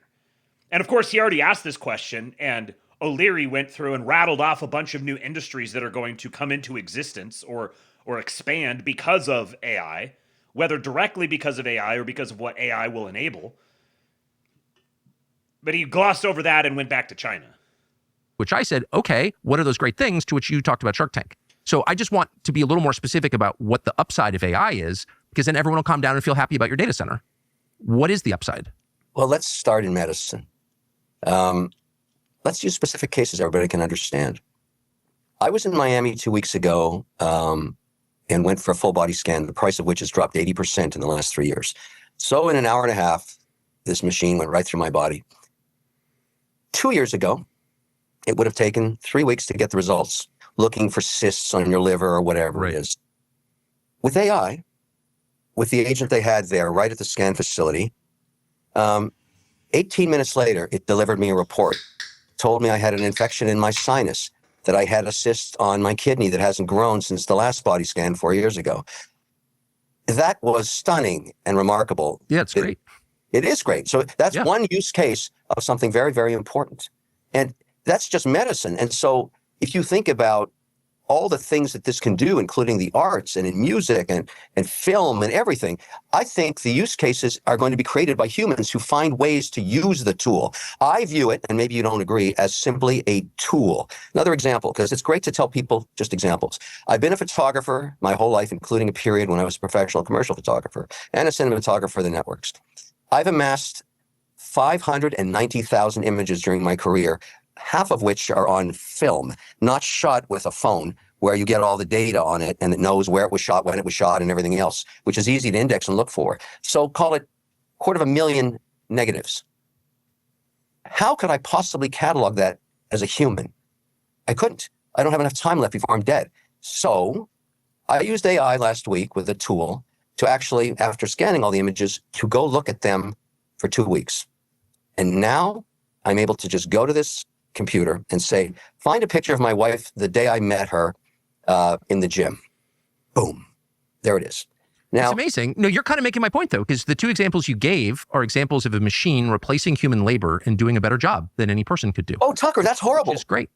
Well, that's my point. Well, I know it's your point. I know it's your point, and I can see the marvel of it. But it raises the question, which won't go away, which is, okay, now that machines do what people do. The only way you would see this as a bad thing is if you see human beings as equivalent to their labor. That human beings are valued according to their labor. And taking away human labor is taking away their humanity. You see the presuppositions at work here? Human beings are not equivalent to their labor. And viewing human beings as labor widgets is, let's just say, that's not a particularly Christian or American perspective. Advocating this position is definitionally anti-Christian and anti-American. Do better than people did. What do people do? Okay. And what is the answer to that? Let me ask you, let me pose a question against that. Would you prefer? If you automate human labor, then what are humans going to do? What a fucking absurd question. If you automate human labor, then what will human beings do? I don't know, roll over and die? Or do we have infinite desires? Do we have infinite motivations? Do we have like an infinite capacity to create and a desire to use the tools that are at our disposal to create? I'm giving you one of two options with the uncertainty of both, okay? But I want you to pick one. This will tell me a lot about how you think. Would you prefer in the next 5 years that China have more compute power than we do, even though the use and the outcome and jobs and everything else we're talking about is unknown? Or would you prefer the United States of America and their allies in North America had more compute power to develop AI? It depends. Whichever. See, this question is actually kind of silly to ask because Tucker doesn't even know what that means. He doesn't grok the downstream implications of what it means to have more or less compute. And he doesn't grok it because he doesn't care to. He's not interested in having his mind changed on this. He's playing as if he's humble and open-minded, but he's not interested in having his mind changed on this. And we're gonna read something in a little bit about why that is. Makes the United States happier, freer, and more prosperous, I guess, is the answer. Well, you know what the answer to that is? What do you think it is? I'm not sure that we know. I know that reducing this question to a competition between the United States and China is a very quick way to derail people from the core questions, which revolve around whether or not it's a good idea. So that's always kind of a red flag for me. China has more economic power now than the United States, probably has more military power. I didn't want either of those things to happen. I'm a little bitter at the American business community, which allowed them to happen, but they happened. So here we are. There's not much I can do about it. My Literal focus remains, Chinese propaganda, however, on is it good for the United States? Is it good for us? Does it make people happy? And I don't understand what people are going to do for a living if machines are going to be able to do most things that people currently do better than people do them. Like, what is the answer? And a lot of people are honest enough to say nothing. The oligarchs are going to send out checks to everybody, the bread and circuses. Imagine being a self-styled WASP aristocrat and wondering what we are going to do with ourselves with less labor required. When we have to labor in the world less, what will we do with ourselves? Is this like, maybe that's what this is. Maybe this is the WASP aristocrat trying to protect his own turf. No. Can't have the plebs laboring less. What will happen to the country clubs? And everyone's just going to kind of stay home and be obedient. But I don't know that is a good idea. And I don't know. I think you're raising a great point. It's a wonderful debate, and it's certainly going on. But it's analogous to the narrative that must have been happening back when the Model T Ford rolled off the assembly line, and everybody that had a buggy looked at it and said, "Oh no, this is going to wipe me out, and there'll be no work for me." That the American economy is very resilient as it develops new sectors. What happened after the Model T was rolled out? We had two big events in the, say, 40 years after we that. Actually had one was the First World War, and one was the Second World War. The Industrial Revolution, like all technological change, caused dramatic political and social change, which resulted in the biggest bloodletting in human history. So I'm like, it's worth thinking this stuff through. Like, technological change. Maybe you should think it through then. Because clearly, given the questions you're asking, you haven't thought it through at all. And you're now making the case that World Wars I and II happened because the Model T was invented. Forces social fair enough, but change. Unfortunately, capitalism and the freedom it provides is volatile. And it has lots of periods, including the Great Depression, where it taxes the people that support it. But it's still better than the alternative anywhere on Earth, it seems, 200 years later. And so, when you start looking at the American economy and the vol it's had, it's been unbelievable. But the system, with all its faults, and you're raising some good points, I agree with you. I'm just trying to think what's the alternative. And regarding AI and the ultimate issue around your job issue, and I think it's fair. Note that Tucker's presentation of this was that he didn't answer any of his questions. Looking at it differently, I'm looking at it as insurance. I would prefer, even though the future is uncertain, and the outcome, and the end is always near, to quote Jim Morrison. I love that line in his song. Roadhouse Blues. The future's uncertain and the end is always near. Words I live by. But it's sort of, if you had to give me the two alternatives, let China do this first or us, I'll take us. And I'm part of that now. And in the controversy of it, we started our conversation. I've never seen a controversy like this. I've never seen attacks like this. I know you have, but I haven't experienced it. And I'm hiring. Well, I mean, if you take money from taxpayers, you should expect them to weigh in too and take their complaints seriously and not just dismiss them. And you're right, but this has been going on. Incentives, state by state, in every sector happen, even real estate. Not incentives.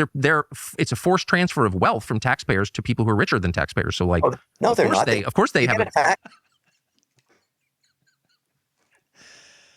The guy's just asking questions. The tax credit is a subsidy. Okay. You get a tax break to create 2,000 jobs, and the taxpayer wouldn't do it if it wasn't the long-term outcome. The taxpayer has no choice. The taxpayer has no choice. They can say no. That's not what happened. Well, they tried to say no to this data center, and they got laughed at. And then the governor, Spencer Cox of Utah, who really is a kind of living symbol of our ruling class, said that the state has an obligation to do this, and basically, as you were doing, waved away concerns as like foreign propaganda, when I think they're probably non-crazy people who live in Utah are like, why is this good for me? Why should I pay for this? It's fair. It's fair. All this is fair. How about we forget the data center and just talk about the power for a second? Because there aren't going to be any data centers in America unless we build power generation. Do you have the same visceral reaction to power generation as you do to data centers? Inversely, I think we need more electricity in the United States. And I think that's what I'm talking about. Speaking of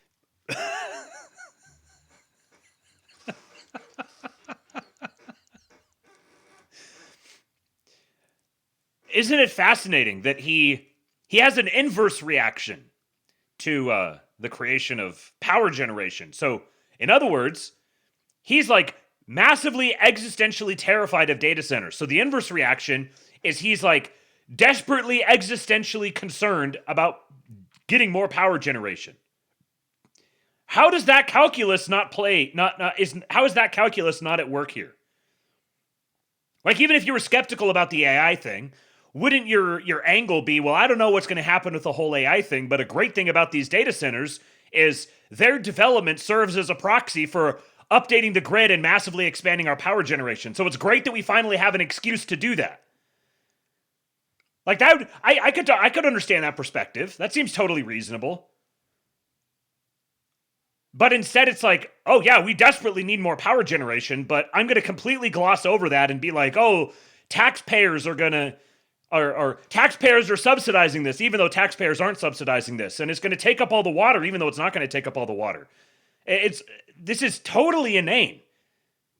Agents of China. In fact, if you're looking for agents of China, it's the people who told you that you could live without fossil fuels, that babies wouldn't die without fossil fuels. Babies will die without fossil fuels. Civilization will collapse without fossil fuel. And those very same people are the ones whose book you're talking now. You have hook, line, and sinker taken the new climate change narrative. That right there is the foreign op telling us that, you know, people are causing global climate change. People are not causing global climate change substantially. We're having global climate change, as we always have. But to blame it on natural gas is just a flat out lie, and a lot of rich Americans fell for that. So no, I'm strongly for energy. I'm just very concerned about replacing people, their purpose for living, which is to create, with machines. That seems like hell to me, literally hell. So I think it's fair to ask, like, how is this not hell? We're not replacing people. We're replacing human labor. We are automating human labor. We are not replacing people. One has been able to answer it. Yeah, I think trying to stop advancement of technology with the uncertainty it brings has always been a dilemma in capitalism and in America. And it's a fair comment. But how is this capitalism? If taxpayers are paying for some of it, how is that capitalism? That seems... I think that's no different than building an apartment building downtown in Austin. You can get incentives for that too, and that's just part of how it works. You can debate How is that capitalism? How is that free market if politicians are handing you other people's money to do it? Kevin O'Leary is being far too generous, granting him that these are fair questions. How is that capitalism? Well, capitalism is built into the Constitution, which I think was genius because it couldn't have even thought that far ahead, was the idea of competition between states. Why is there an exodus out of New York City to Miami, where I live? Why are people leaving New Jersey and Massachusetts and moving into my building? Nobody in my building is from Florida. They're all from other states. I understand. And all of these people moving, why? Because they're reaching retirement age, and the environment in these other states is not conducive to their lifestyle when they're But I think you're making my point for me. You just listed states that use a higher percentage of taxpayer dollars for private industry, and people are leaving those states. Illinois. Wait a second. California, New York. New York is an inefficiently run. It may be inefficient, but the principle that politicians can take the public's money and hand it to their friends in business, that's a longstanding practice in New York, California, and Illinois. This is why libertarianism is such a fatal brainworm. And relatively uncommon in Florida. So people are moving to the free market state, but you're now saying that actually the beauty of capitalism is that politicians hand other people's money to their friends? That doesn't. No, that's I'm not the saying opposite that. of capitalism. I'm saying that that is incorrect. I didn't say that. I said what makes capitalism work is competition, and it does work, and it has worked for hundreds of years. And so the concept, you may not like the policy of giving incentives for manufacturers and real estate. You may not like it, and I understand you don't, but you don't have to do it. A state can stop doing it, and then for a while, maybe they'll be less competitive in terms of getting new projects. I didn't make those rules up. I'm a football player on the field of capitalism. I have to play by the rules. I get it. No, I get it. And I'm not attacking you for it. I'm just wondering, again, occasionally it's worth pausing and asking, are we doing the right thing, even if we've been doing it the same way for a long time? I'll ask just one final question, I'll stop torturing you, but do you see how other people find it unfair that one of the richest people in America, you, in league with the biggest companies in America, Amazon, Microsoft, et cetera, the ones you listed, that the richest people in our society would be taking money from people much poorer than them? That seems very unfair. You know, Tucker, he could only have gotten that idea from Benjamin Netanyahu. I'll speak for myself on this. I'm not motivated by money anymore. That is not why I get up and work 18 hours a day. I want to build something incredible. I want my legacy for my children to be something that they're honored by. Right. I want to compete against the Chinese. I don't like the Chinese government, in case anybody has noticed that over the last 5 years. I don't like how they treat their people. I don't like how they treat me in business. I simply don't like them. What's motivating me now with all of this barrage, this firestorm, which I understand you've experienced in the past, is I want to beat them in AI. I don't want them controlling the most advanced models, wherever that's taking us, because you bring up great points about the unknown and jobs and everything else. But I want to be part of the team that makes sure our way of life in North America remains the same for my children. I don't give a shit about money anymore. I don't need any more money. I've already been very successful. I'm very lucky, but I'm not finished. I'm very motivated to win. And if people want to compete with me, I want that. If they don't think my motivation is to beat the Chinese, they're wrong. I am going to beat them. I am going to show them these data centers. They're going to be this shining example of how you do this sustainably, because I'm the only guy that is graduated out of environmental studies and builds data centers. No one else on earth has done that. Do you think, I love the idea. I'm for America above all. Do you think that Microsoft and Amazon and Google will do a good job preserving the American way of life? Are they substantially superior morally to the Chinese government? Do you think that? Those are your tenets. Yes, I do. And in fact, I deal with that. Tell me how is I'll Google? tell you why. I was talking with the guy yesterday that is doing the build outs all around the world for Google's data centers. They are on incredible sustainable mission. What even is the purpose of this line of questioning? Like, what does this have to do with anything? Are Google and Amazon and Microsoft going to stop existing? And even like, this is a line of questioning that perhaps could be directed at, I don't know, Spencer Cox. Why are you doing this? Why are you not refusing to offer contracts to these companies in your state, or whatever? Why are you not locking Amazon out of your state? I mean, it would be a silly question still to ask, but what does this have to do with anything? Like, we shouldn't build data centers and shouldn't have AI until Amazon and Microsoft and Meta and Google stop existing. This doesn't have any bearing on anything. Those are your tenets. Yes, I do. And in fact, I deal with that. Tell me how is Google? I'll tell you why. I was talking with the guy yesterday that is doing the build outs all around the world for Google's data centers.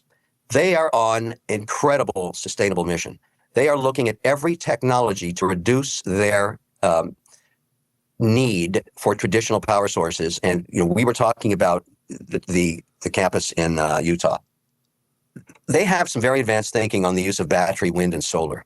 And so they want to do that. Why? Because their customers want that. But wait a second. China leads the United States in battery, wind, and solar in development of those technologies. That's a great story, but not in data centers. They don't. They're powering. No, but hold on. Jumping around a little bit. Yeah. Who cares? Wait, so now it's like, if China's doing it, we can't do it? Like, make up your mind, Tucker. Trying to ask, okay, so you say you want to preserve the American way of life. That's why you're building this. My question was, okay, well, your tenants are these big companies that are not really American companies, they're publicly traded companies that are owned by the sovereign wealth funds of tons of countries around the world. In what sense are they American companies? In what sense do they have American values? Was my question. They operate under the laws and are headquartered in the United States of America under the regulations. The only reason that Google can raise as much capital as it does from the sovereign wealth, now you're coming into my space, I'm an indexer for sovereign wealth. The only reason 52 cents of every dollar comes to America is the transparency of our laws and the appellate system and our banking system and the regulator. Right. And so that's why you find the largest tech companies on earth housed in America, because the regulatory environment and the actual regulatory environment in the context of the globe is the most advanced on earth. So you may. Camo Aquatica says there's a legitimate case for criticism of these tax breaks, but it revolves around states stifling smaller businesses with taxes and regulations, then making carve-outs for the big companies with leverage, artificial economies of scale. Yeah, absolutely.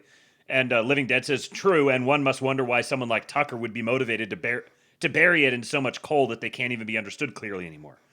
That would be the angle to talk about here. This has nothing to do with the data center or the developer or AI or any of that. The line of questioning that Tucker is wanting to entertain here is one better directed at local government officials. But those wouldn't be big clickbaity interviews. They probably wouldn't do super well. So you just do this performance, I guess.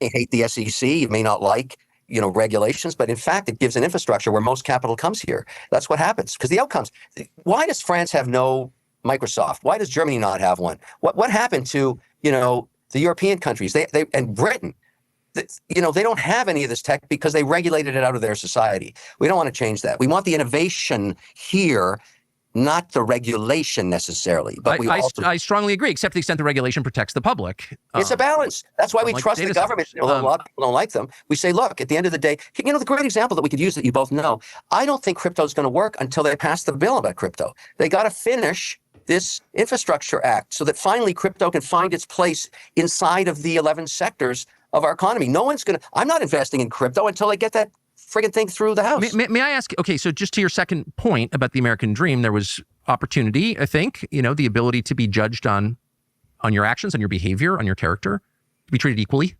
And there was also freedom.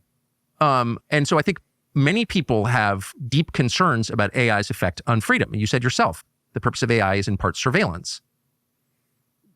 Yeah. What is the point? Oh, right. So what is that? What does that look like? I asked, what jobs does it create? Couldn't get an answer. Now I'm going to ask you a more specific question. Well, what surveillance? You can't get an answer from me because nobody knows what jobs it's going to create yet. But I would say that. Well, of course, but I've always seen every technology that has been loathed as it's come in always creates new jobs. And I assume the same for this tool. It's just a tool. So, the surveillance is a great point. We have laws regarding surveillance, and we have laws that restrict the government. They're built into the Constitution. We have free speech. All of these things remain the same. They don't change with AI. Well, they did until last week when the president led the charge to change the law and allow warrantless spying on Americans. Yeah. Okay. Well, wait a second. In direct violation of the U.S. Constitution. So obviously the Constitution doesn't matter to the people in charge. No, it does.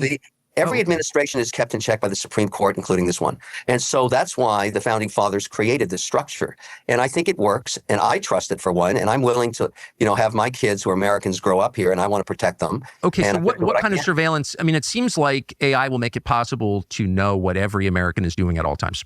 Correct me if I'm wrong. I would say that's not AI that's going to do that. I would say now with the amount of high-resolution video and surveillance that is built into every street corner, that's how they solve a lot of crimes. Now, if you don't like that... Do they solve a lot of crimes? They do. They do. Has the closure rate for murders in our big cities, like what percentage of murders are in New York City or Chicago or Detroit are solved? I don't track the Pretty low, actually. Yeah. It's lower in this country than the point is surveillance is a great issue, but the enhancement of surveillance with AI tools is how you now walk through the Dubai airport. And you also walk through some airports here in the U.S. Facial recognition technology has finally got to the resolution using AI's tools. It's going to run through your data center. There'll be pictures of all of us in your data center. Every data center. But right. So but how does it make it freer?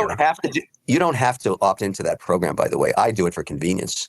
I'm not hiding anything. Well, it's on street corners, as you said. So it's anytime you're in public, your face is being surveilled by the U.S. It is, but I'm not doing nefarious things. I'm not a criminal, and I'm not stealing any money from anybody. So the definition of nefarious changes, as you know. I mean, hundreds of thousands of American citizens were sent to concentration camps by Franklin Roosevelt because they were Japanese. Correct. So in And 1940, it was not a crime to be Japanese. In 1941, it was. So the definition does change, as you know. It's true. So you could have those concerns, but I ask you again, Tucker. Yeah, and today it's not a crime to be Japanese anymore. So, okay. I do. No, and I know you do, but I ask you again, and you haven't answered my question. Do you want the insurance policy or not? Would you, with all of the nefarious concerns about AI, which outcome do you prefer as an American for your family? Would you prefer all of us that are developing these data centers put down our shovels and stop while the Chinese accelerate theirs? Would you like that? Well, I see a kind of a different question. I see the question, well, no, you're not do I answering want to be, let me answer your question in the following way. Do I want to become like China in order that we can, quote, beat China? Not at all. The problem with China, from my perspective, is that it surveils its citizens and it limits their ability to say what they think and to oppose existing power. That's why China is bad, I thought. Because there are a lot of things about China that are great, but what I don't like about China is the totalitarian approach it has towards its own population. I agree with you. You're making it possible for our government to have the same approach, and our government already does. They're surveilling us at all times. Most Americans don't even know they're being watched. There are license plate readers, there are facial recognition cameras everywhere. And the question is... Yes, I want license plate readers and facial recognition cameras everywhere. I want AI technology employed to stop fraud, to find criminals. I want all of this to happen. I also know that it's inevitable. As O'Leary is pointing at here, you're going to get an American surveillance system or you're going to get a Chinese surveillance system. You're not going to get no surveillance system. That ship has sailed. There is an inevitability to certain types of technology. There are the upsides are so immense that people are going to choose and accept them compared to the downsides. There already is a surveillance system. The only question is, who are going to be the people who are in charge of that surveillance system? Which has nothing to do with the developers of data centers. And it comes back to what I said yesterday, that the only solution to this is ensuring that leadership is comprised of good men of good character. That's the only way through, the only way out. There will be a surveillance state. We will continue to have a surveillance state. That surveillance is going to get more and more capable and efficient and targeted and detailed, and people are going to adapt to it. And a consequence of it is going to be a major decrease in, or let's say, not necessarily a major decrease in crime, but a major increase in the abilities to solve crimes. But Tucker conveniently sidesteps. He doesn't actually answer the question because he wants to reject the premise and pretend that there's some way that the most foundational, transformative technology ever created could be dominated by another nation and it would have no impact on us. Is why? So the crime rate can go down? Well, it hasn't gone down. So, of course, the real reason is to make you obedient, obviously. No, I have a different vision of the future. The crime rate absolutely has gone down. Now hear me out. Here's what I think is going to happen, because I'm enjoying... The reason why the crime rate didn't go down before is because the same people who were driving the environmental agenda were also preventing us from solving crimes. That's why the crime rate was elevated. Now the crime rate is going down because there are people who do not buy into this sort of bullshit. This conversation. Let me, as I know we come to a close soon, but here's where I think we're going to be in 20 years, okay? I believe in 20 years, and this is my vision of what's going to occur, and I think I'm a great guy to actually do this because I have a foot in both economies. I think by the time the 20th year, I'm going to make it in 10 years. It may not be with this administration or the administration in Canada. The two economies are going to emerge for one reason. Which two economies? Canada has all the raw resources, the largest consumer on Earth has. And it's crazy that we're fighting on this stuff. It's crazy. I agree. It makes no sense. Totally agree. And so we should merge these economies. You don't have to merge the countries. You merge the economies so you get an EU type situation where you allow freedom of movement across the border and you allow no tariffs on all the stuff we need, the rare earth Canada has, the water, the paper, all that stuff. And the only reason we're going to do that is so we can take 5% of our GDP, which will be the largest on Earth by around 25%. No one will be close to us if we merge those two together, and the benefits that accrue. For one reason, to tell the Chinese, don't fuck with us. That's basically what's going to happen because they want to fuck with us big time. And that's my belief. And I think I'm right. I think that's what's going to happen. And AI and compute and all this stuff, that's a side story. We have to keep all of our tech ahead of Check your XDM, the Kreiner vid is timely. XDM. Okay, thank you, Mr. Miranchuk. I will check that. Camo Aquaticus said, a surveillance-free society is possible, but it requires very particular ethnic and cultural composition, along with high-tech, ultra-secure borders. Visitors get a microchip installed. See, now we're talking. Now we're talking. I would be, it's like you can have a multicultural society and a surveillance system, or a homogenous society and no surveillance system. But we already have a multicultural society, and you're not going to uninstall the surveillance system. Like once it's there, it's going to be there. So I expect that it's just going to persist. It's going to continue being there, and 50 years from now, people are not even going to bat an eye at it. It's just going to be normal and accepted. And the task is really going to be to manage the managers. Like that's really what it comes down to. So it reduces back to the same question of any other policy matter: is who are the people who are employing the technology? Who are the people who are in control of the government? Theirs, including data centers and everything else. But ultimately, they are our adversary on our way of life. Then can I ask, our way of life, right? So I would think, since you disagree with the Chinese way of life, which is pretty civilized in a lot of ways, but the one way in which it's barbaric is that it grants its citizens no real rights. And so I would think that you would be very worried about aping their system, which we are now doing. Like they have total surveillance. It's panopticon in China. We should create our own. Let's take 40,000 acres in Utah and make it possible for the government to know where you are at all times and what you're thinking, listening to you on your phone. Like we have. White man is back. Thank you for the $20, somebody. You, somebody, or somebody that I like. That. But I don't think you'd be upset about that. You have to choose the less of two evils in your scenario. And I'm telling you, what you should do is say, I want Kevin O'Leary to succeed. I want him to beat the Chinese in compute power. And then use the laws of the United States to make sure that you keep that compute power in check whichever way you want. Yes. But to not have it available, to put down my shovel, I don't think people want me to do that. Even the people in Box Elder, the majority of them want me to hold my shovel and start digging. And that's basically the debate we're having. How do you know that the majority because they voted for it unanimously before the Chinese guys. There was a referendum? Like all this crap that's being spewed out. Wait, hold on.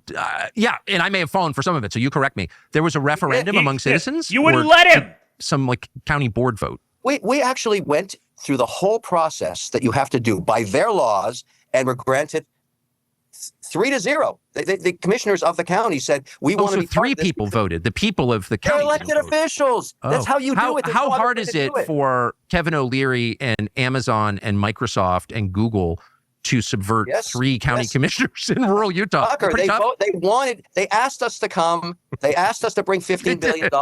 They asked and they voted, and it was a 3-0 vote. That's how it got done. There's no other way to do Google it. And Kevin O'Leary got three county commissioners in rural Utah on their side. Good work. But can I just ask you really quick, why don't you have a referendum? Why don't you let all citizens, all taxpayers, the ones who are paying for your project, why don't they get to pay or vote? Well, listen, the whole idea of expediting it was so. Why don't they get to vote? Because that's not the fucking laws in Utah. Why are you asking him? Go ask Spencer Cox. The project didn't go to Jacksonville, Mississippi. That's the competition. And so the government there said, okay, look, we've done, because we haven't lost our, we have to go through EPA. We have to go through air quality. We have to go through the water permitting. We have to go through the land construction permitting. Nothing's been lost. There's no circumventing the process. And that's what we're doing now. So if you want to block the water permit or whatever, go ahead. I mean, if you think that's a good idea, if there's a path to do that, we're going to do it the way we've been told by the law. By the way, I got to go soon, but I would love to keep going on. Kevin O'Leary, I sure appreciate it. And I hope that when my personal data comes through your data center, you'll filter it. Tucker, I think I'm going to tell when people ask me what was it like, I'm going to say, he told me to get my shovel out and keep digging. That's it. I very much did not say that. I'm not digging for a data center. I don't know. Build like an antibiotics factory. I'd be for that. Thank you very much. Take care, my friend. You know I'm a huge fan, and I really am. I appreciate it. I love the shit you take and the shit you give. I really do. All right. Doesn't bother me at all. Thanks a million. Thank you. Take care. Ciao. Bye-bye. Look at this. APAC killed mass. Oh, I missed. I didn't see exactly what it said. APAC killed MAGA over this. Ooh, Tom Luongo and Alex Craner. I know what I'm going to do after the show is done.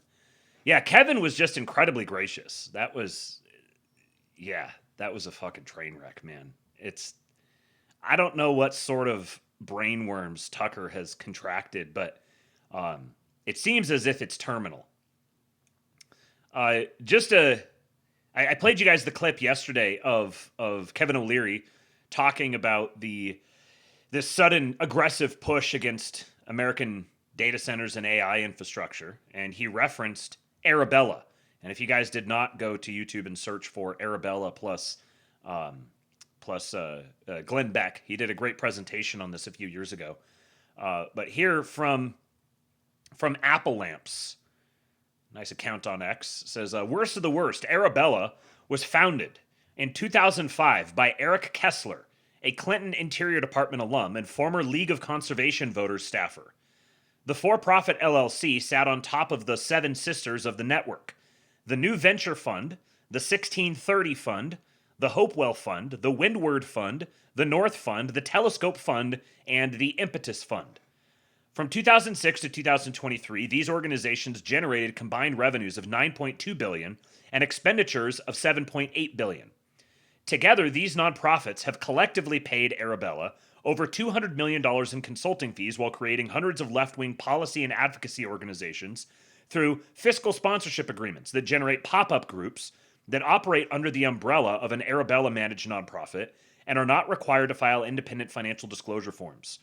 1630 Fund was the C4 workhorse, the 501c4. In 2020, the 1630 Fund donated $410 million toward defeating Trump and winning Democratic control of the U.S. Senate. This is the organization that Kevin O'Leary was referring to, that he was trying to talk about, that is funding this campaign.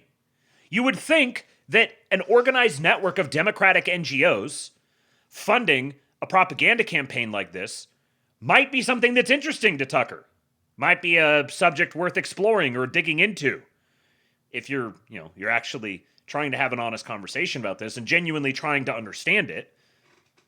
But he's obviously not actually trying to understand it. He's not trying to have an honest conversation. His mind is made up because he is suffering from the thing that makes smart people believe dumb shit.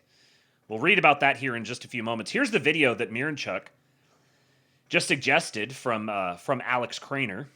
I haven't watched it yet, so I'm taking his word for it that it's relevant, and we will watch it. He says, "What's the point of all the busy work? Economic growth is not the same thing as building prosperity." Very true. The term economy gets tossed about in the media every day, personified in statements like the economy is slowing, the economy is stagnant, or the economy is booming. The unspoken assumption is that we all know exactly what the economy is. Usually, however, we're only referring to statistics about certain economic activities, like the GDP, gross domestic product. But those statistics say little about the nature of such activities. Suppose we lived in a community where an old but functional bridge connected 2 river banks, enabling people and goods to move across. The bridge would represent a capital good, a real piece of our community's wealth. Its existence wouldn't have any GDP impact, apart maybe from the cost of its periodic maintenance. Regardless, the bridge would be an extraordinarily useful piece of social capital to have.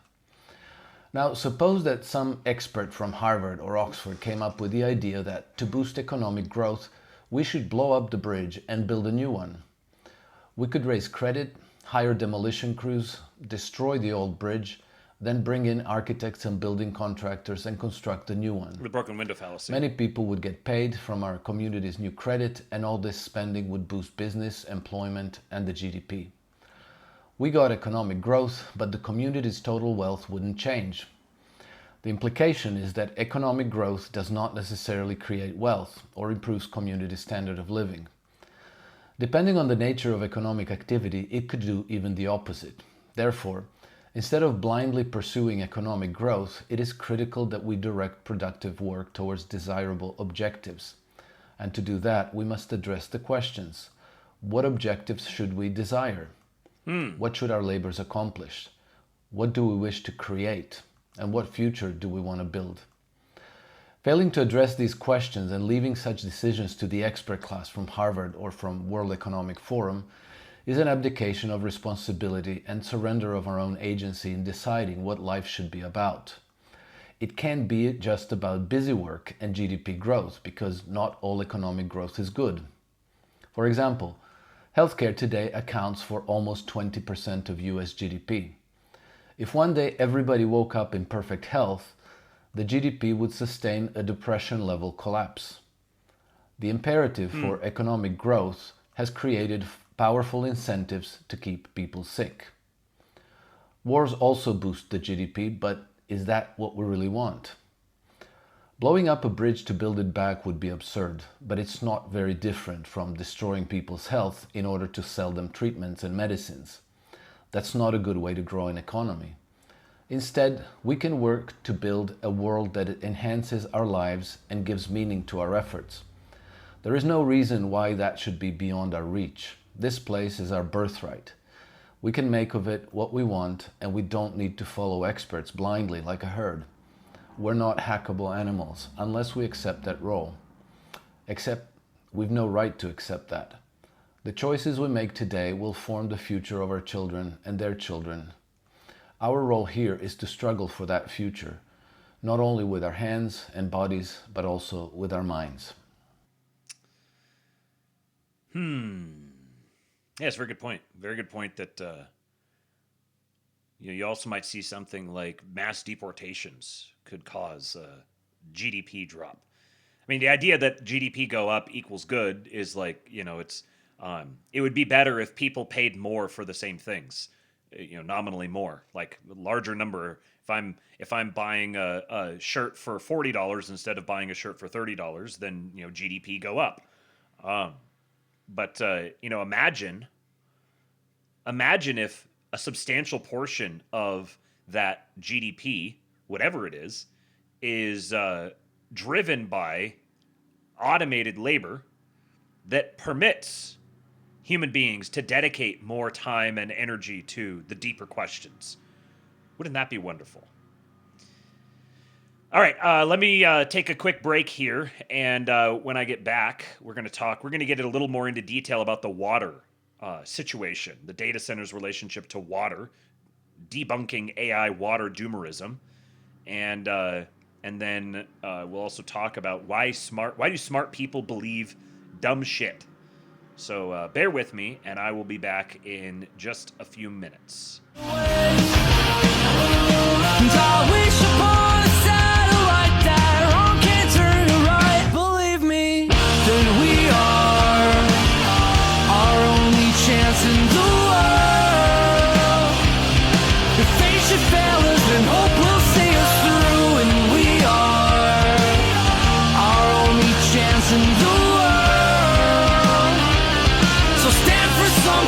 Something's overdue, and I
sticking out my neck.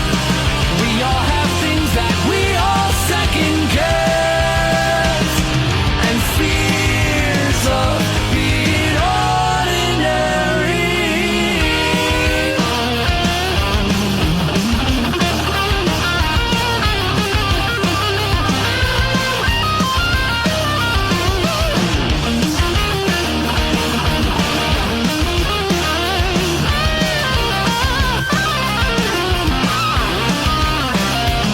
And I wish upon a satellite that wrong can turn to right. Believe me, that we are our only chance in the world. If fate should fail us, then hope will see us through. And we are our only chance in the world. So stand for something, 'cause something's overdue.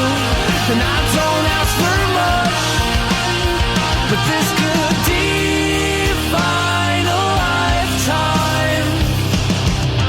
A dead man's hands, we are the only friends we ever had. A dead man's hands, we are the only friends we ever had.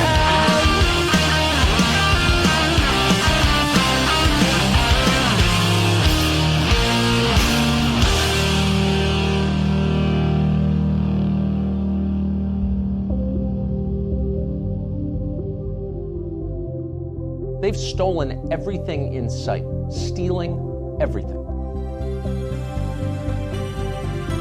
The country's being stolen from American citizens as we watch. And we ought to push back aggressively in their face, immediately, against anything that's a threat to your children. Ought to make you so mad that you swing first and ask questions later. Now arrives the hour of action.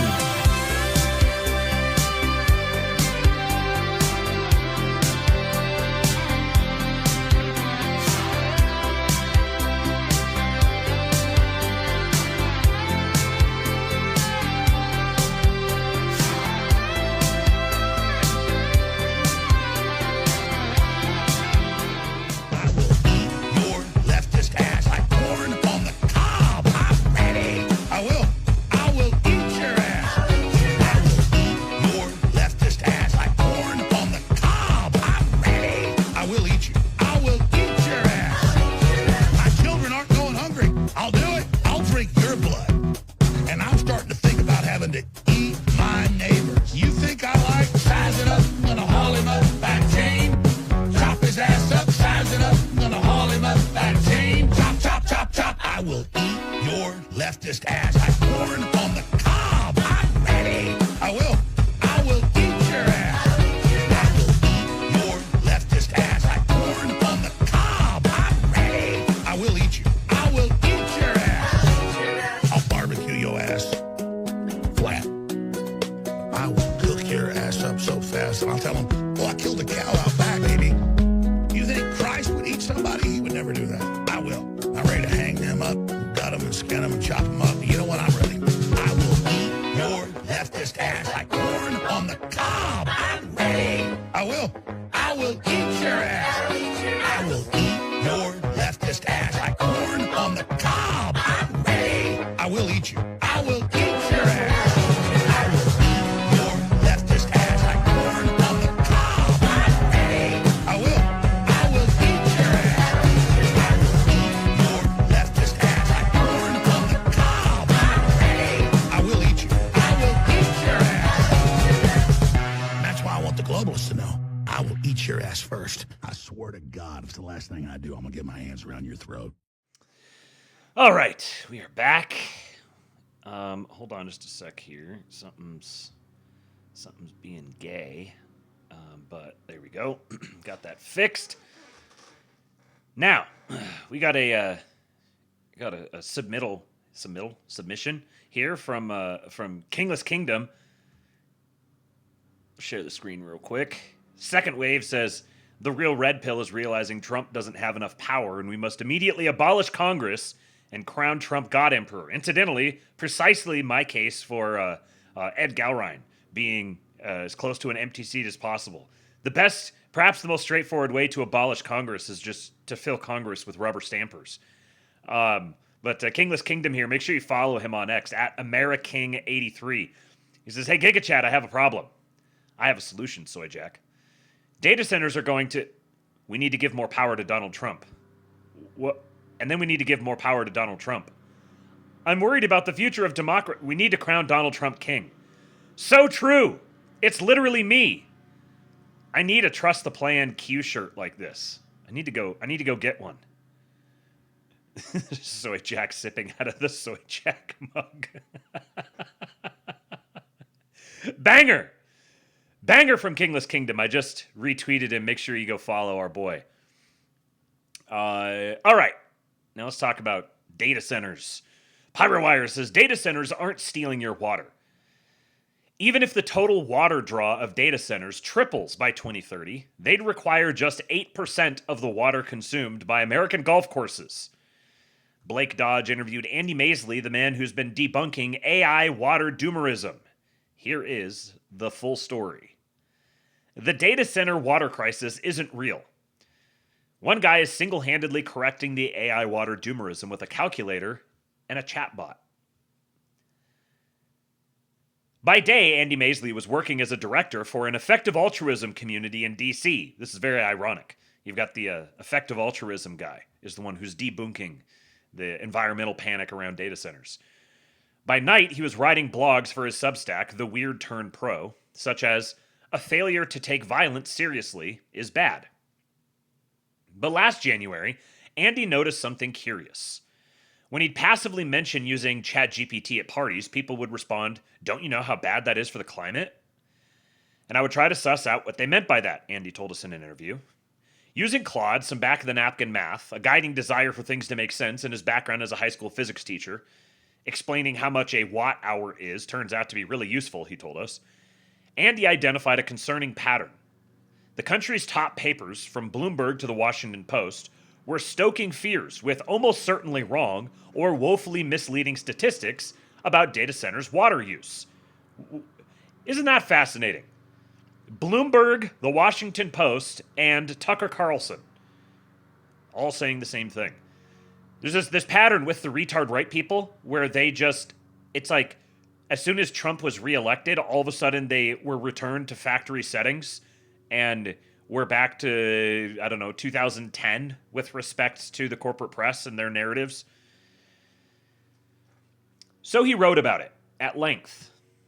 In these dispatches, which are definitely not designed for the modern attention span, Andy defines terms, aggregates data in charts, and walks people through his math and general thought process for tens of pages at a time. He didn't expect the essays to blow up. Mainly, he just wanted the writing on hand when people got mad at him at parties. But maybe because the message is so contrarian, data centers are not taking all the water, they're not projected to, and sometimes they're actually improving water access, his Substack has gone gangbusters. He's up to 5,200 subscribers from roughly zero. See, this is all you need. All you need is a little bit of social interaction, some autism, and a desire to correct people on the internet. And you too can make a living. Just in the last few weeks, he's exposed major errors in a leading book on the subject, earned the nickname AI Water Guy in the Pirate Wire Slack channel, made his case on the New York Times Tech podcast, a lesser accomplishment to be sure, and pretty much single-handedly started a national conversation on AI water doomerism. So here's him on the TBPN podcast. He says Monday, Andy Maisley pointed out a massive fact error that greatly overstated data center water usage in Karen Howe's book Empire of AI. Maisley concluded almost no one covering this issue is looking at the numbers on AI and water use. Yesterday, Howe acknowledged the error. And this is funny. This error that she made is, it reminds me of the, oh man, her name just slipped my mind. Who's the like lady journo personality who was talking about gay men and execution rates in like 16th century England or something along those lines, and she she wrote an entire book about how like gay people were being executed for being gay because she misunderstood a particular term, a particular legal term, and she took it to mean that they were sentenced to death when it actually meant that like charges were dismissed against them. And she wrote an entire book based on this misunderstanding, claiming that all of these guys were being executed for being gay. And then she was doing, after the book was published, she was doing an interview on the radio about it. And the host corrected her on this, said, "Did you realize that this is what this meant?" And provided the proof of it there. And in real time, she had to realize that her entire book was based on a complete misunderstanding. What's her name? I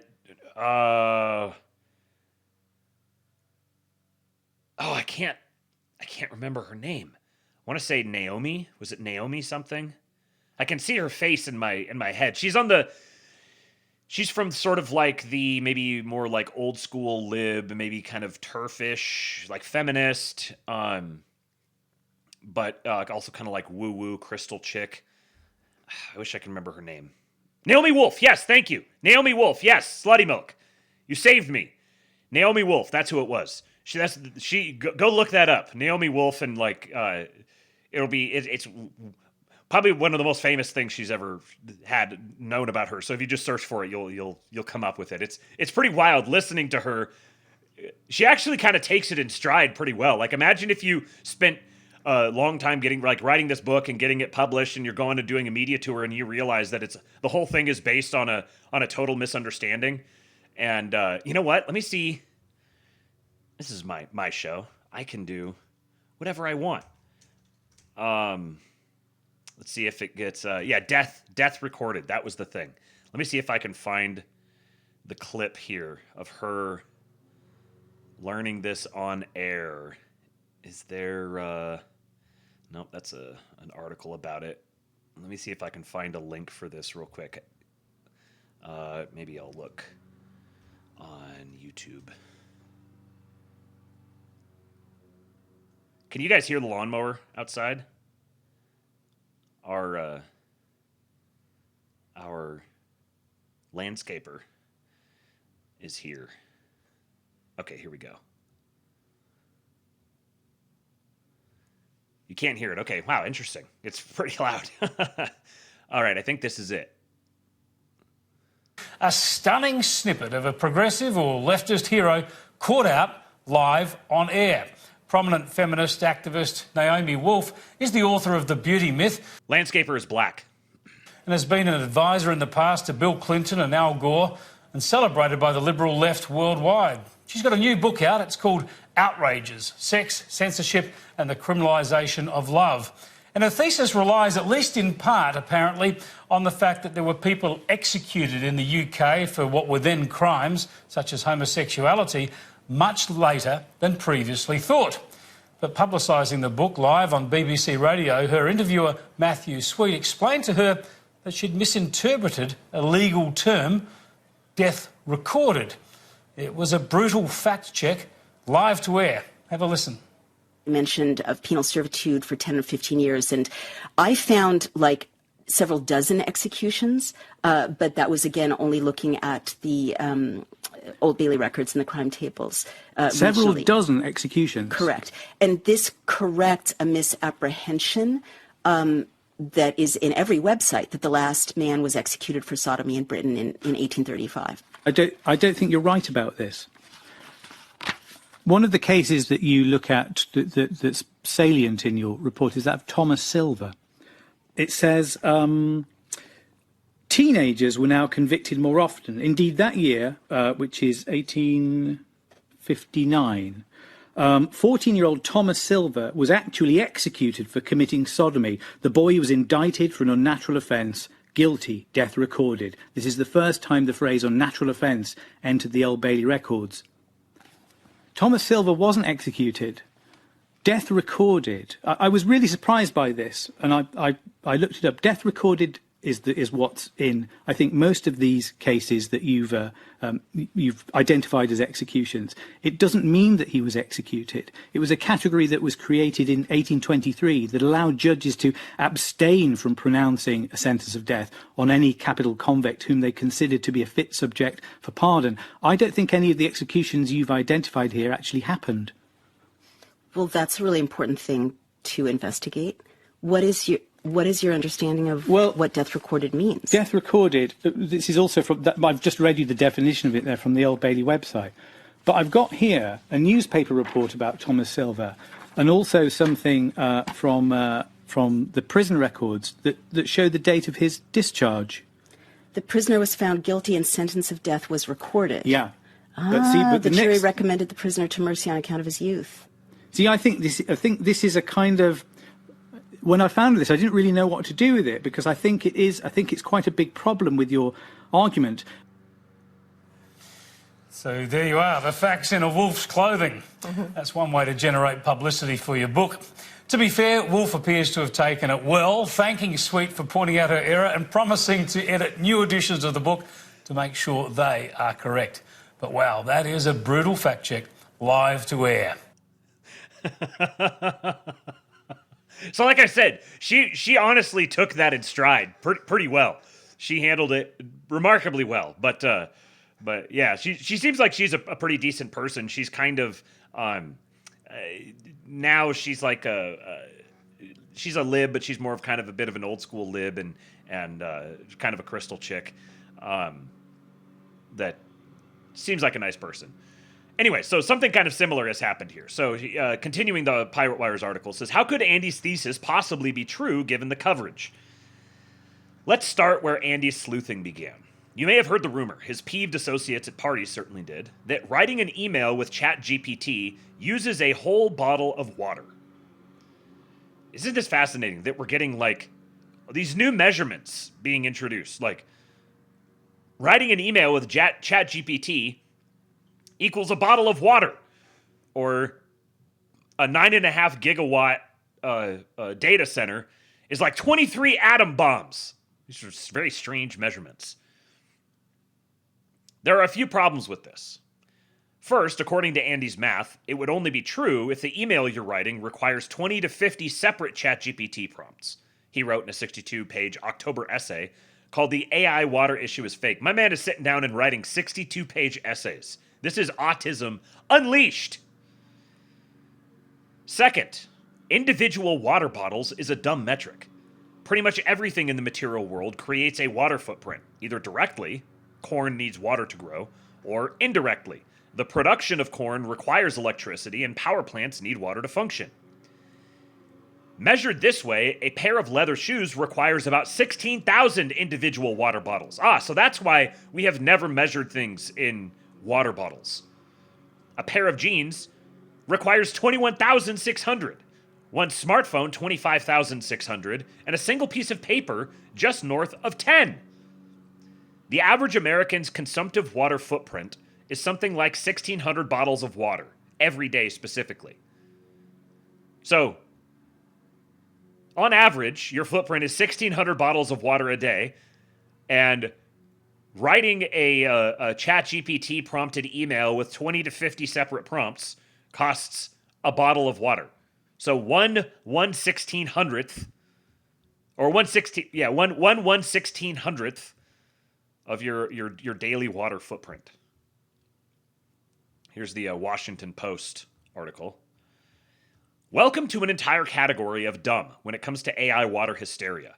Big, scary numbers reported without the proper context, often sandwiched next to words like guzzling and exacerbating. Texas AI Centers guzzles 463 million gallons, several outlets reported earlier this year, exacerbating the strain on natural resources.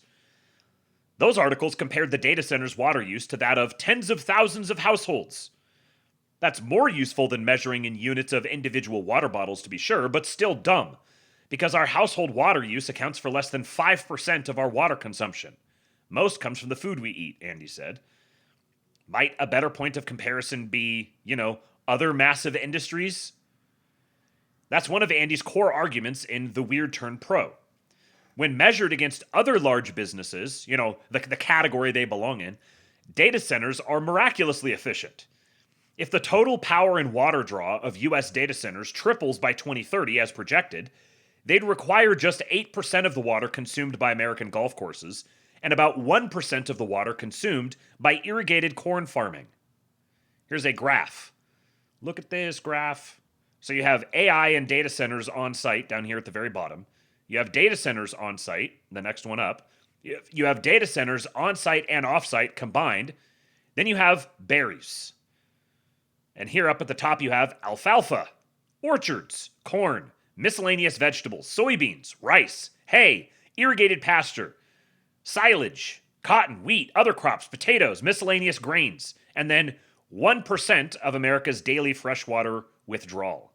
So there's the black line here in the middle gives you some perspective on the 1%. Relatedly, the scary articles above didn't mention that Texas consumes 13 billion gallons of water per day, meaning, per Andy's October post, all data centers in the state have added just 0.005% to the state's daily water demands. So they have added a 0.005% to the state's daily water demands. This trend holds at the national level.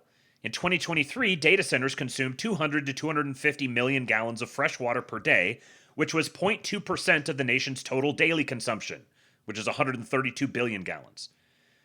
When you consider that these buildings power the entire internet, which is pretty valuable, not just AI, that's a decent trade-off as far as water goes. When you're online, you're using a data center as you would a personal computer. I wonder if Tucker Carlson measured the total water bottles used by broadcasting his stream with Kevin O'Leary. It's a miracle that something we spend 50% of our time using only consumes 0.2% of our water, Andy wrote. Here's your tax revenue per gallon of water used. Golf courses and data centers. Thus, insofar as we don't treat golf courses or big agriculture or mild population growth is projected to drive much greater increases in water demand than data centers, per Andy. Since we don't treat those things as national water crises, the reaction to data centers is not, strictly speaking, reasonable. Definitely at the national level, I don't expect this to be a problem, he said. But what about all the stories about big tech wreaking havoc at the local level? A few caveats. Data centers, quote, use a moderate to large amount of water, Andy said, so there are cases where they're part of a cluster of industries, all draining local aquifers faster than they can replenish themselves, which could impact water access in the future. They can definitely harm local water systems in the same way other large industries can, he told us. But there is no widely confirmed instance of a functioning AI data center directly causing pollution, water shortages, or sustained hikes in local prices, he told us. I went pretty crazy pretty fast, realizing that it doesn't seem like data centers in America have actually really impacted water access at all, anywhere, outside of a few specific instances with construction, he said. In general, it seems like the evidence to the contrary is anecdotal, and there are major issues with the most prominent anecdotes. Take this oft-cited piece by the Times in July. It opens with the sad story of an elderly couple's water taps running dry after Meta started building a new data center nearby. You wouldn't know it from the headline, but Meta's data center wasn't operational during the couple's problems, which were likely caused by the facility's construction, producing more sediment in the groundwater. So the residents were wronged by Meta for sure, per Andy. But because of data centers that guzzle up water, as the subtitle suggests? No. Meanwhile, there are other businesses in the area, a pharmaceutical plant and an electric car factory using the same or more water per year, according to town documents that Andy shared with us. So if one data center comes to town, it's kind of like a new factory existing in your town, he said, adding, which is not nothing. I wouldn't build a factory in any random place. I think they require careful planning. But just because they require careful planning, that doesn't mean there's some national emergency where we have to stop building them right now. Or take another canonical Rolling Stone story from November. The precedent is Flint. How Oregon's data center boom is supercharging a water crisis. Amazon has come to the state's eastern farmland, worsening a water pollution problem that's been linked to cancer and miscarriages. This is written November 24, 2025. Once more, you wouldn't know it from the headline, but data centers don't really pollute water. This is not a hot take, it's an exceptionally clean process. The pollution problem that Amazon is worsening, exacerbating, you might say, in Morrow County, Oregon, is from farms and food processing plants tainting the underground water supply with nitrates. Amazon's data centers are drawing water that's already polluted, in other words, evaporating some of it, a cooling method, and then returning the water, now more concentrated with nitrates, to the wastewater facility, where, after treatment, it's released back into the environment. But because of the way data centers work, the company's water discharge is very tiny on a relative basis. Per Andy's math, and there's a link to check it out yourself, Amazon is almost definitely responsible for significantly less than 1% of the increase in nitrates, he wrote in the October essay. As for droughts and pricing concerns, mentioned in both stories, quote, droughts have plagued Morrow County, etc., Andy's reporting paints a far more complicated picture. In areas with drought, if a data center is, quote, using literally any water, then in some very technical sense, that data center is exacerbating the drought, he wrote. But water is usually priced appropriately. Quote, sometimes it's so expensive that data centers opt for other methods of cooling, he told us. And even in places like Phoenix, Maricopa County, data centers are only using 0.12 or 0.12% of that county's water. On the one hand, maybe Maricopa County should not be a huge data center hub. It is. On the other hand, if we're going to let people live and play golf in the desert, Phoenix's entire existence is predicated on spending vast amounts of energy to import water from elsewhere. Data centers are a more water-efficient investment, especially judging by tax revenue, than most. So here's the top blue bar here is total county water use. The second bar is golf courses. And the third bar, that almost doesn't even look like a bar, is data centers. Further, even when data centers appear to raise people's water bills, in general, Andy believes they're not, it's not necessarily because of increased demand. Most commonly, it's because initially the town might have to make a one-time investment in new water infrastructure, pump stations, larger transmission mains, etc. New infrastructure is generally good. Old infrastructure can be inefficient and dangerous. And Andy has found multiple cases where data centers have actually reduced the cost of system upgrades that towns needed anyway.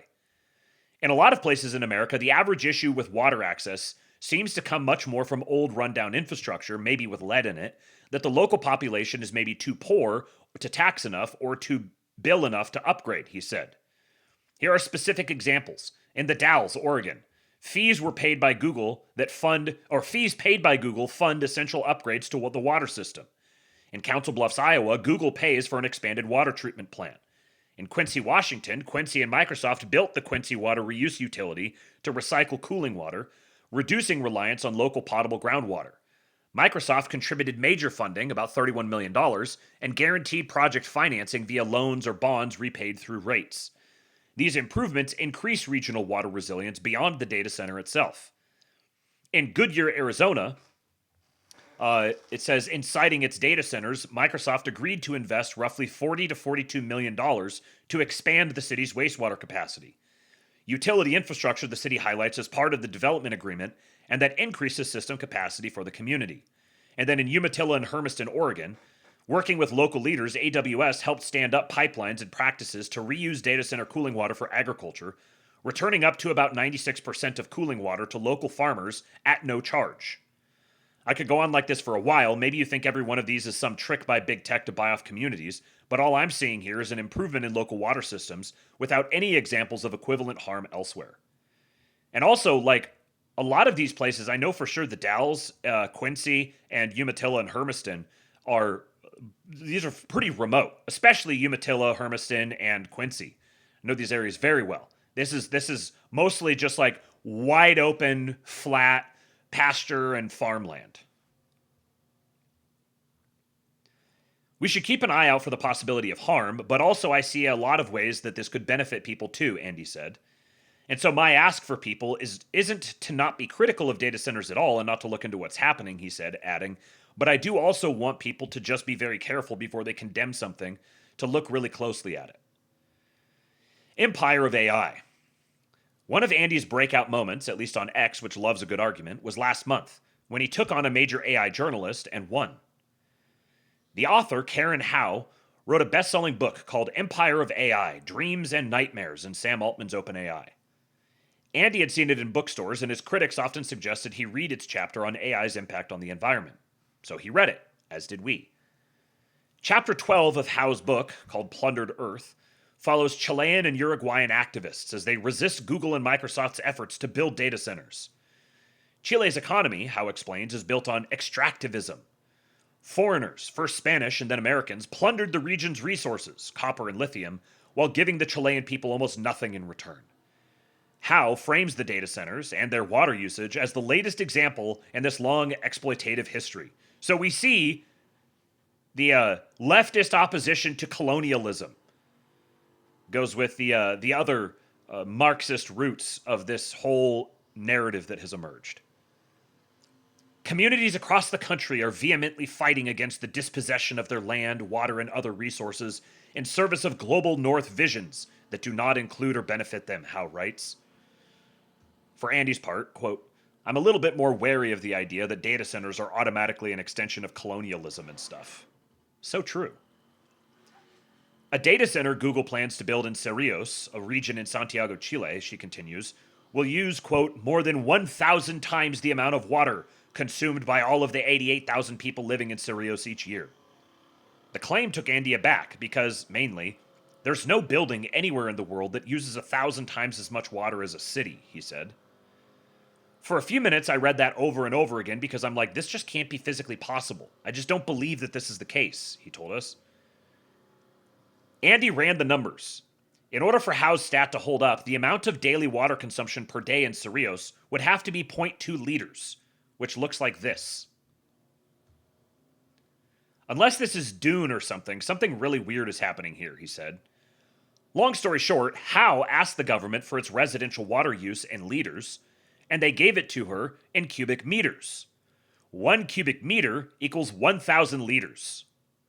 Meaning, her claim that the data center was guzzling 1,000 times more water than the region's residents was about 1,000 times too high, she wrote in a correction, which thanked Andy for raising questions on December 17. She literally got it wrong by 1,000 times because it was the wrong metric. They should have given it to her in water bottles. And that wasn't the only issue. In the chapter, Howe references a crushing statistic. Quote, surging AI demand could consume 1.1 trillion to 1.7 trillion gallons of fresh water globally by a year by 2027, or half the water annually consumed by the UK. Now, half the water annually consumed by the UK is a relatively small amount of global water. I would just say that off the top. Remember before when we wrote that everything has indirect and direct water costs? The same is true for data centers. Most of the water used inside the facilities isn't returned to the source, which is called consumptive use. The local watershed loses that water, in other words. But the vast majority, or 90% per Andy, of data centers' water use is indirect, per Andy. It's generated by the power plants that create the needed electricity. Most of that water, about 92%, is returned unaffected back to the source, meaning it's non-consumptive. So, the water inside the facilities does not go back to the watershed. It's brought into a closed loop, and it stays in that closed loop.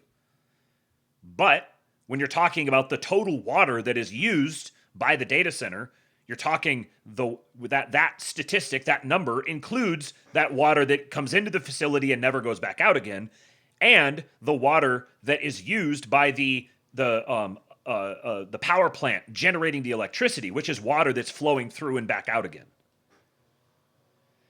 This is the most basic yet illuminative of Andy's sticking points. If you're not careful, a scary paragraph could reference data centers' total water use or withdrawal without mentioning the fact that the most of said water is going straight back to where it came from. And that's exactly what Howe did with the UK statistic, leading to her second correction. Original reporting is quite difficult. Andy, who is just a guy with a calculator and a chatbot, is not out for blood and recognizes that if you wrote Empire of AI, reading his 27-page blog called Empire of AI is wildly misleading about AI water use is probably pretty stressful. But even after the corrections, he's still partially disappointed. After their exchange last month, Howe shared articles Andy had already criticized as misleading, to show that AI's water use is a crisis nonetheless, he said. I was a little disappointed that after a mistake of that magnitude, there wasn't any kind of like, oh, I might have misunderstood the nature of the problem, he said. Many such cases. Bad blood. For many people, AI, which is scary and bad, using water, which we need to live, is deeply offensive, Andy said. Especially when they don't realize that digital goods, like the internet, have long had a physical and water cost, Andy said. So, this is the Tucker Carlson thing right here. AI, scary and bad. Using water, we need that. So I'm going to go complain on the internet that is currently using water about how AI, an application of the internet, is scary and bad because it uses water. But people who care about the environment, Andy himself identifies as an environmentalist, should also care about precision, because hyperbolic reporting can mislead activists about where the problems actually are and fuel nonsensical climate policies. As told in Empire of AI, local activists who possibly misunderstood the data center's water demands successfully pressured Google to start the permitting process for an air cooling system, which generally requires more energy than water methods. As a result, there's a lot more CO2 being emitted in that region now, and potentially a lot more air pollution, because they're using a lot more energy than they otherwise would, Andy said. It's so delightfully ironic. Well, that'll be good for the plants there in the local region. A lot more plant food. This kind of misplaced energy is everywhere you look, and for Andy, it's a tragedy. Among the rare individuals who actually care about the climate, their valuable time could be much better spent on greening the grid, like protesting to keep activism-threatened nuclear power plants open. Instead, they're swearing off ChatGPT while ordering carnivore pizzas. One of those things is way worse for the environment. Yeah, I would reject the premise there. As Andy put it, what are we doing? After college, Andy became a teacher with the eventual goal of influencing the field. But he became pessimistic pretty fast because most of the things pushed in schools didn't have much replicable data behind them. The double major in philosophy and physics soon joined an effective altruism community in DC. EA, as a philosophy, has a mixed reputation. Mainly people think it's annoying. Yeah, I would go beyond that. It's much more than just annoying. These people are psychotic. I mean, this guy seems like he's pretty decent, but in general, it's like a psychotic cult. It's the cult of rationalism. But generally, these people just want things to make sense. We should use evidence and reason to figure out how to do the most good with limited resources. It's more interested in action, based on the rigorous quantification of problems, than the tribal hive-mindy bad guys versus good guys thing that's plagued the climate conversation, for instance. I mean, I don't think that's necessarily true. In the case of guys like Andy here, perhaps that is true. But no, the tribal hive-mindy bad guys versus good guys thing is definitely present among the EA people. The hive-mindy thing, which is also probably influencing, AI water reporting, is now frequently appearing on Andy's own timeline. Was he an evil tech bro-ish AI booster? Was he laundering technocratic something via bad faith nitpicking? Nope. He just wants to correct the record on AI's water use. Just make sure that what you're saying lines up with reality, he said. Imagine that. Imagine choosing that the things that you're going to say will be reality aligned. Imagine going onto the internet and committing to being reality aligned. Okay, a couple of quick clips here from some tech leaders talking about some AI related things. I'll just push through these kind of quick. They were relevant, so I thought I'd include them. Jeff Bezos gave a very interesting interview yesterday. This is him on Doomers and AI-related layoffs. I think they're deeply fearful and worried about whether they're going to have a job. Yeah, well, and the reason they're afraid of that is because all these smart people keep saying that. So there are so many smart people, and they are smart, and they are saying, oh my God, there are going to be no more radiologists because AI can read x-rays better than a radiologist can, and there are going to be no more software engineers because AI can program better than a software engineer can. These people are wrong. So what's really going to happen is that it's going to elevate all of these people. And I think yes, this is a legitimate problem. all of these tech leaders who are AI doomers are all coming from the effective altruist perspective, which again is a rationalist progressive cult. And I say rationalism as a slur. And it really constitutes a rising force of central financial power within the Democrat Party establishment. Here is the Palantir CEO also talking about AI and layoffs. Yeah, and the reason I'm highlighting this is, as Kate said, not to be knee-jerk contrarian, this just tells me that this is a narrative that we need to squash and squash fast before it turns into a climate change grift. Seems like the libs are starting to gain some ground here. Yeah, this is why I wanted to talk about it, because this is exactly what it is. And there is very much a legitimate problem with tech leaders like Sam Altman, like Dario Amodei, like a lot of these different guys who are heavily influenced by the effective altruism cult, who are just recycling the same old environmentalist scams because it very much ultimately suits them in their own goals of acquiring regulatory capture, crowding out opponents. I remember this is why Anthropic is like, oh, we have our human rights concerns, so we want the U.S. military to, when the Pentagon wants to react to a nuclear launch, we need them to check with us first. These people are fucking psychotic. So it's going to be very easy for all these retard right people like Tucker, like Nick Fuentes, like Marjorie Taylor Greene, Thomas Massey, all these people, because they have the built-in suspicion about, say, Palantir, this is going to translate. They're going to see this data centers thing and be like, oh, this is a way that we can fight the battle against Palantir to, prevent America from being a surveillance state and fight Donald Trump or whatever. You can see how you get, it's a straight line from there to there. And this is just like amplifying the political narrative of the few remaining power centers left within the Democrat Party. We're listening too much to the inventors of AI. I know that's appealing. They're geniuses. They're smart. We need to be listening to the frontline factory workers who are using AI saying, wow, I was able to add a third shift. I was able to hire more workers. Or the ICU nurse who says, I have more time to spend with my patients. I'm able to ensure they don't code during a shift change now.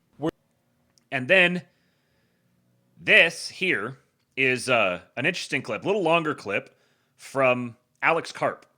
And I can't, it's funny, the guy who's actually like a Marxist here is kind of, or at least seems to want to align himself with the Marxist tradition, is actually not remotely at all. And I can't help but like the dude. He just is extraordinarily entertaining to me. And I have some other thoughts, but we'll watch the clip. How do you feel like the tech community is actually engaging with the trust issue? Is it, there is no issue? Could it be worse? I mean, it's like, we're going to take your job. We're not going to give you anything. We're going to get very wealthy. We don't inherently talk in a way one could easily understand what we're saying. In many cases, we're talking our playbook, which is actually masking a longer timeline on development, or conversely, the fact that there are some really hard things to talk about. This is definitely not a technology where everyone wins. In fact, that on the battlefield, the chief advantage of AI for America is implemented correctly and certainly with hiccups. We should be able to establish ourselves as a military force for which there's no equal. And that's what I want to hear. A military force for which there is no equal. If you are a leading CEO in the United States of America that is selling to me, you want the army, the military of the United States of America to have no equal, you've got my attention.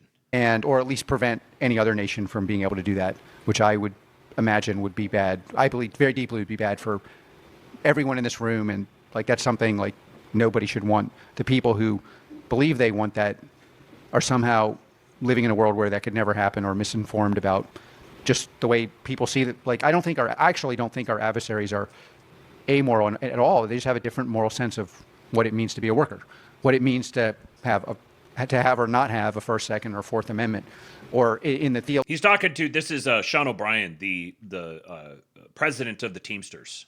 Logical sense, the of a first, it means to be a worker. What it means to have or not have a First, Second, or Fourth Amendment, or in the theological sense, the radical nature in which our rights are protected in direct tethering to a higher being is even radical in Western Europe. Like, those are literally our God-given rights. And then notice that he's saying that it's even radical in Western Europe because of just how atheistic and secularized Western Europe has become.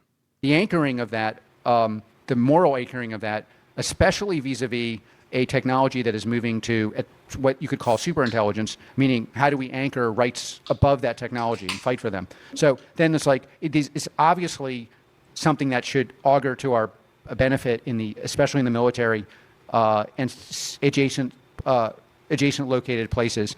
There's a lot of there are a lot of people who would disagree with what I just said. Just to put a fine point on this, you have the evil Marxist Jew Frankfurt School, half African head of Palantir, talking about what sets apart America from the rest of the world, including Western Europe, being this recognition of God-given rights, having a relationship to a higher being, and then the emergence of a thing that could be considered superintelligence and the necessity of ensuring that we anchor those God-given rights above that superintelligence, so that that superintelligence and our interacting with that superintelligence doesn't have an erosive effect on our God-given rights.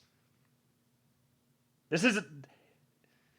I may have my issues, and I definitely don't necessarily share a fundamental value set with Alex Karp, but he's not at all what a lot of people want to make him out to be.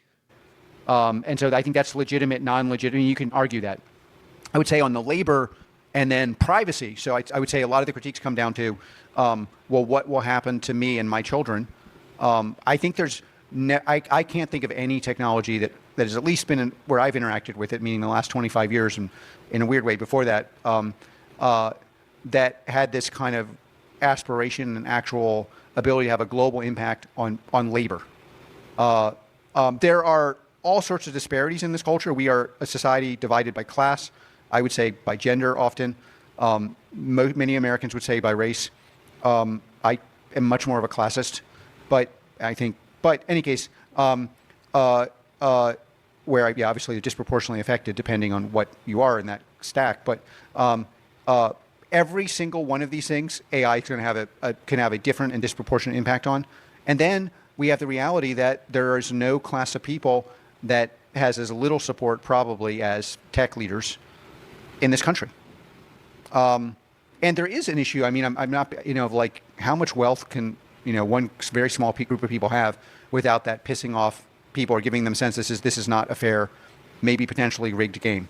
So I think I'm not going to even delve into the way in which these technologies, they feel somehow like, a theological aspirations with no tethering to a major religion. And in the context of contracts, I would say Christianity. So this is just I don't know. It's like a clusterfuck. Well,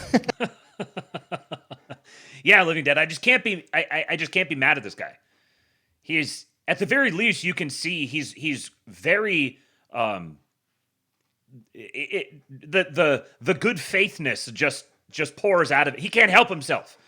He's one of the most transparently raw and honest people. Whether you agree with him or like him or not, he's not trying to get one over on you. He's actually well known for his straightforward bluntness and just general transparency. But you notice, he says much more of a classist, i.e. not a racist. Yes. You could tell the way he said that. He said some people like race, some people like class. I'm much more of a classist, but you could tell that like he's not saying that those other positions are without merit. That I happen to be more of a classist, but I'm happy to coexist with people who maybe are more of a racist. Yeah, there's the entire like Palantir as a company is like in terms of the technology itself, it's so much less than what people make it out to be. Like, you know, it's like software, which is cool. Like software is cool and it can be really, really powerful. And, you know, we kind of live in a software world. So in one sense, it's people underestimate its power. But then on the other hand, people also are like, it's literally like Skynet. And no, it's like software for aggregating large amounts of data. And then like you can, based on what your application is, it can be adapted to your application to filter through and analyze that data. That's all it is. But then the company, in terms of the company's values, it's unabashedly Western, unabashedly pro-American, and unabashedly anti-crime.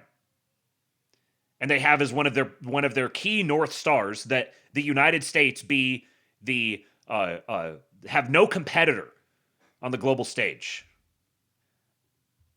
I can understand why people might be skeptical of it. Like when you look at the CEO is this like zany Afro Jew who studied under Jürgen Habermas and, you know, like surveillance and all of that. I can understand why you would be skeptical on its face, but just look at what the company is doing. Look at the things, the way that they are facilitating ICE alone makes them a major net positive value. And then the types of narrative that they're driving, this pro-Western, Western supremacist narrative, I like. Me likey. All right, so let's. I'm about ready to read this article about why do smart people believe dumb shit. There's a couple of clips with the other Carlson brother here that I want to play.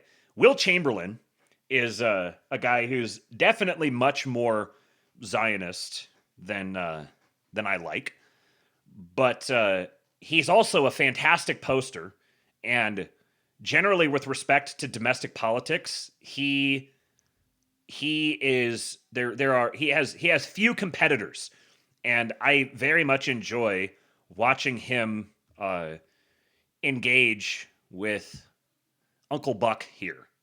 Yeah, the imposter Uncle Buck. And I gotta say too, like,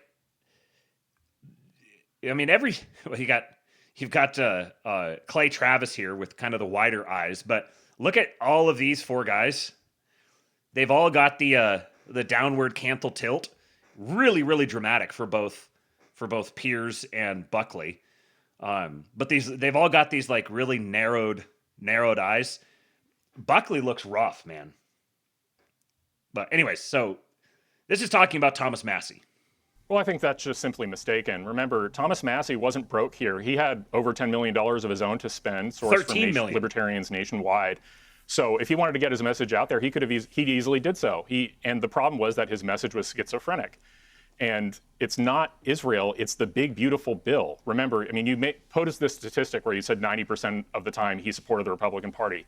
That's a little bit misleading because the big, beautiful bill was the one bill last year that essentially contained the entirety of the president's agenda. And by voting against that, he voted against basically everything President Trump ran on. Massive increases in border security funding for the wall, no tax on tips, no tax on overtime, massive decreases in some discretionary spending. So it was the key part of his agenda, and he was the only Republican to vote against it. And so then you look at what was the message? You say pro-Israel donors spent, but what did they say to voters in northern Kentucky? They replayed President Trump's rally where he endorsed Ed Galbraith, called Thomas Massie the worst congressperson in the history of the country, disloyal to him, disloyal to the party. And I don't think the voters of northern Kentucky are stupid. They voted for the president by almost 2-1. They know what they wanted. They wanted a loyal representative, and they weren't getting that in Thomas Massie, and that's why he's not going to be in Congress starting in January. Have they got the president they thought they were voting for in 2024? Absolutely. They certainly think so. I mean, Thomas Massie had the opportunity to make the arguments about how, Trump was betraying his base. He wasn't making those arguments at all. Towards the end, he was making arguments about how me and Donald Trump have a lot of work to do still together, which is ironic because a few months earlier, he was talking about how the Trump administration was the Epstein administration. That's the schizophrenia I'm talking about. He couldn't decide whether he needed to be pro-Trump to appeal to the voters in that district who liked Donald Trump, or against him because of these supposed betrayals. In reality, it was Thomas Massie hallucinating the president's platform into what he wanted it to be, rather than looking at what it actually was. Well, what do you make?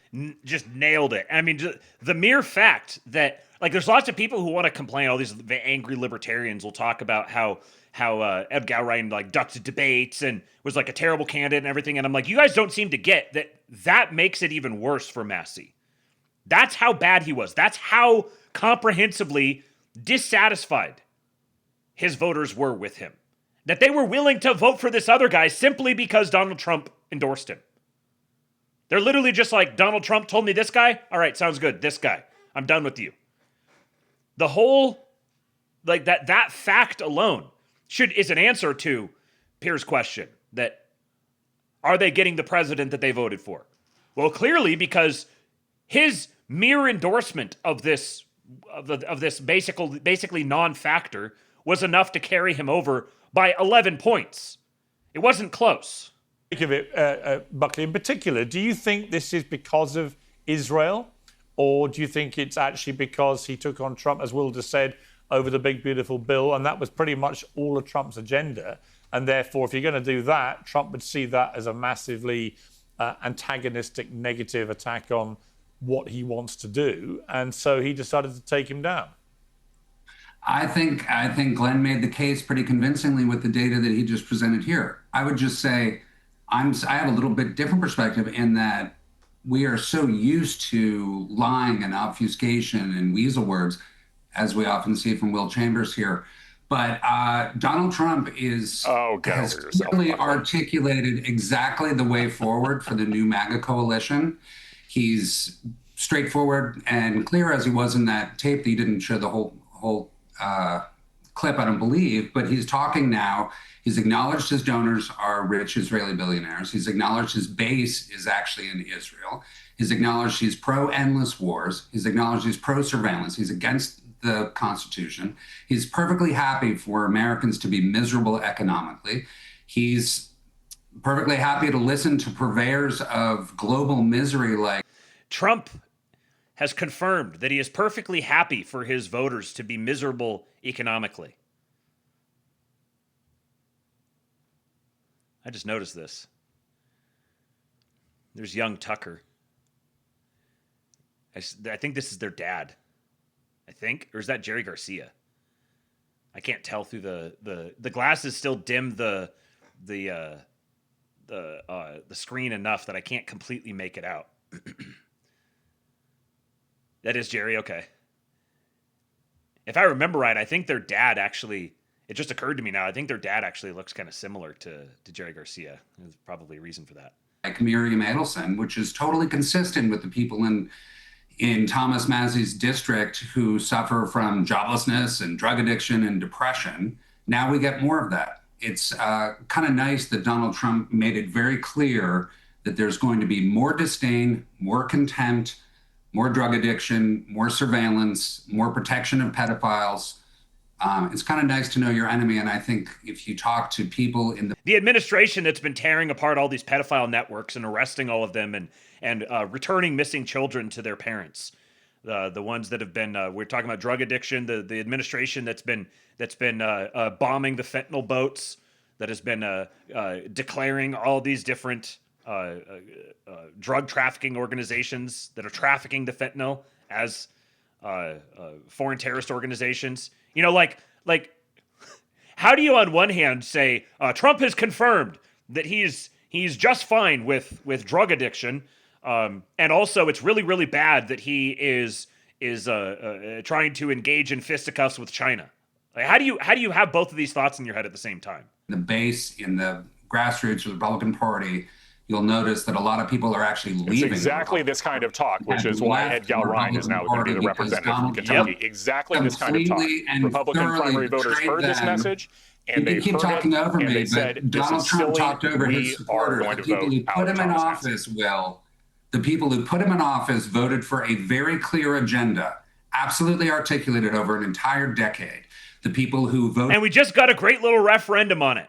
...for Thomas Massie in 24 are the same people who voted for Trump in 24. And they wanted less government surveillance. They wanted actually justice for pedophiles. They didn't want foreign wars. They didn't want more If he were right, Massey would have won, but he lost. They don't want foreign interference in their country or in their district, and it's an absolute shame. But it is refreshing that Donald Trump has articulated that clearly, as he did last week when he said he does not care about Americans. He doesn't think about Americans before he makes decisions that impact their economic lives. First Citizen says, I will say, as a person who's been patient with Tucker, the longer this goes on, the harder it is to project some sort of 4D chess / rivaling coalition behind the ranting and raving, and it looks more like aimless desert wandering. Yeah, that's where I've gotten as well. I held out as long as I possibly could, but it's just I can't do it anymore. And here's an earlier clip. This is the one I started off with because Dan Holloway says Smith and pretty much every living Carlson are engaged in Amathea. Here we go. Amathea. This is the thing we're going to read about here in just a moment. So this clip is a great example of Amathea. First term. But I'm certain that right up until the moment that we attacked Iran in this non-war war that we're involved in, he didn't want to. He was resistant to it. He understood that Americans were not on board. He understood Americans and his voters were absolutely opposed to it. And he understood that not only would it be bad for us and American power, he understood it would be bad for our allies, but more importantly, for his own political agenda. You suggesting about Donald Trump was blackmailed? Just say it. You don't have to like. Those are your words. Well, I'm not suggesting that he's being blackmailed. Well, what are you saying then? Or are you just making I'll say very clearly, accusations he's and obviously been insinuations? pressured. We don't have to speculate where that pressure is coming from because we were just talking about. Just say what you mean. Stop being a coward. Say what you mean. Stop being a coward. Say what you mean. Interrupt me. I'm not being a coward. He was pressured by Israel and others around him on behalf of Israel. And so he couldn't say no to them. Why not? I beg your pardon. So this clip was from, what was the day? May 1st. So this is a couple weeks ago. And notice that here it was like Trump's a victim.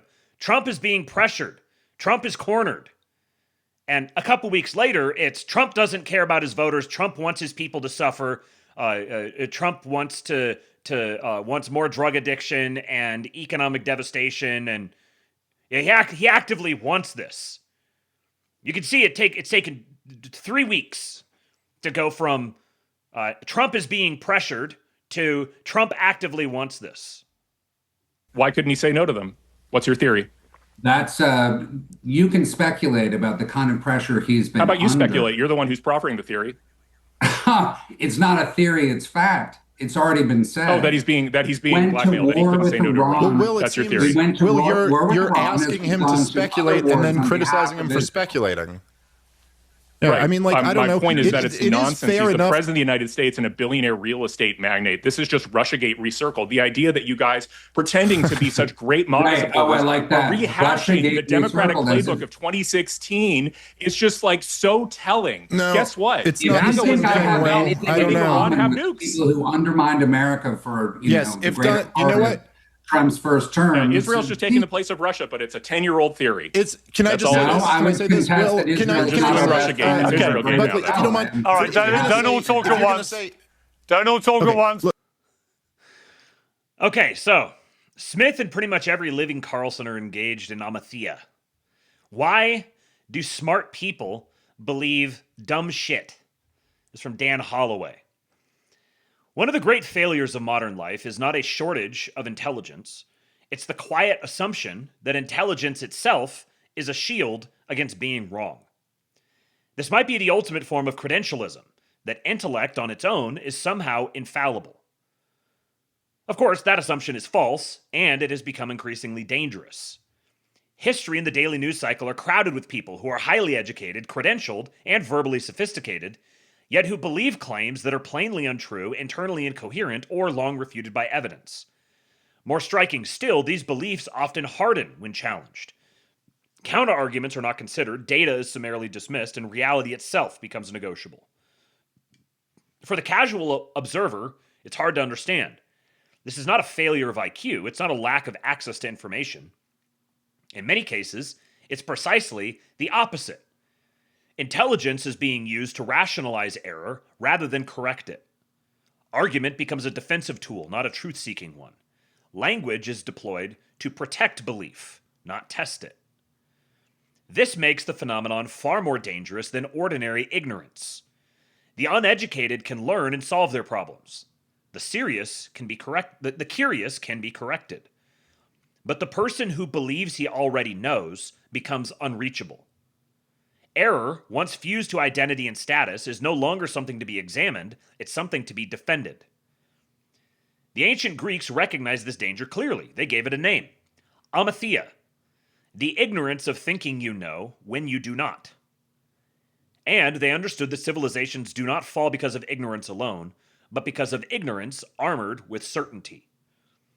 You can think of this like a Punnett square, the Punnett square that people refer to commonly. Of there's the things that there's the things you don't know that you don't know you don't know, the things that you don't know that you know you don't know, then the things that you know, and the things that you don't know that you don't know. I think I got all four of them there. I kind of wandered in the middle of that, but you guys understand what I'm saying.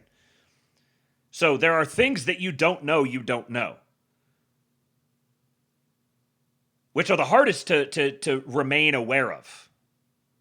If you don't know that you don't know something, then you have to remind yourself that you don't know something, which means you have to maintain epistemic humility and curiosity. So what amathia actually means? It's often translated simply as ignorance, but that rendering misses its true meaning. The Greeks had several words for ignorance, and they used them carefully. Amathia referred not to a lack of knowledge, but to a far more corrosive condition: the ignorance of believing you know when you do not. It's not the absence of intelligence, it's the absence of epistemic humility. This distinction is clearest in Aristotle's moral psychology, especially in his discussions of error, vice, and responsibility. Aristotle distinguishes between simple ignorance, honest not knowing, and amathia, which he treats as far more blameworthy. Simple ignorance can be corrected. Amathia resists correction. It's ignorance fused with confidence. The amathetic person is not unsure, he is certain. He does not lack arguments, he has too many, built on confirmation bias. He does not avoid explanation, he weaponizes it. His intelligence serves not as a tool for discovery, but as armor protecting false beliefs from challenge. This is why amathia is so dangerous. It involves hardened belief, false certainty, and active resistance to correction. Evidence does not penetrate it. Counterarguments are not weighed, they're dismissed as immoral, ignorant, or malicious. The amathetic person does not say, I don't know. Instead, he says, I know, and disagreement proves your defect.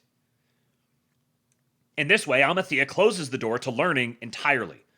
It replaces inquiry with identity, reasoning with posture, and truth-seeking with moral signaling. And once belief becomes an extension of the self, correction feels not like clarification, but like an attack. Plato's warning: ignorance that thinks it's knowledge. Although Aristotle later systematized the concept, the danger of amathia is already unmistakable in Plato's work, especially through Socrates' relentless questioning of those regarded as wise. Again and again, Socrates interrogates elites who confuse rhetorical fluency, social standing, or institutional authority with truth itself. What he uncovers is not a lack of intelligence, but a surplus of misplaced confidence. Socrates' central insight was not that people know too little, but that they believe they know too much. The gravest danger is not the fool who may yet learn, but the unteachable expert, the man whose identity depends on being right, and who therefore cannot admit error. Once certainty becomes part of the self, correction feels like a humiliation rather than clarification. This is like every libertarian you will ever encounter. This is like core to the libertarian identity. And I've noticed that the more that people begin recognizing this potential, the more curious people get, the more willing to consider things they previously had been unwilling to consider, the more they actually begin to leave behind their libertarian priors. Witt says to check Venmo. I will do that.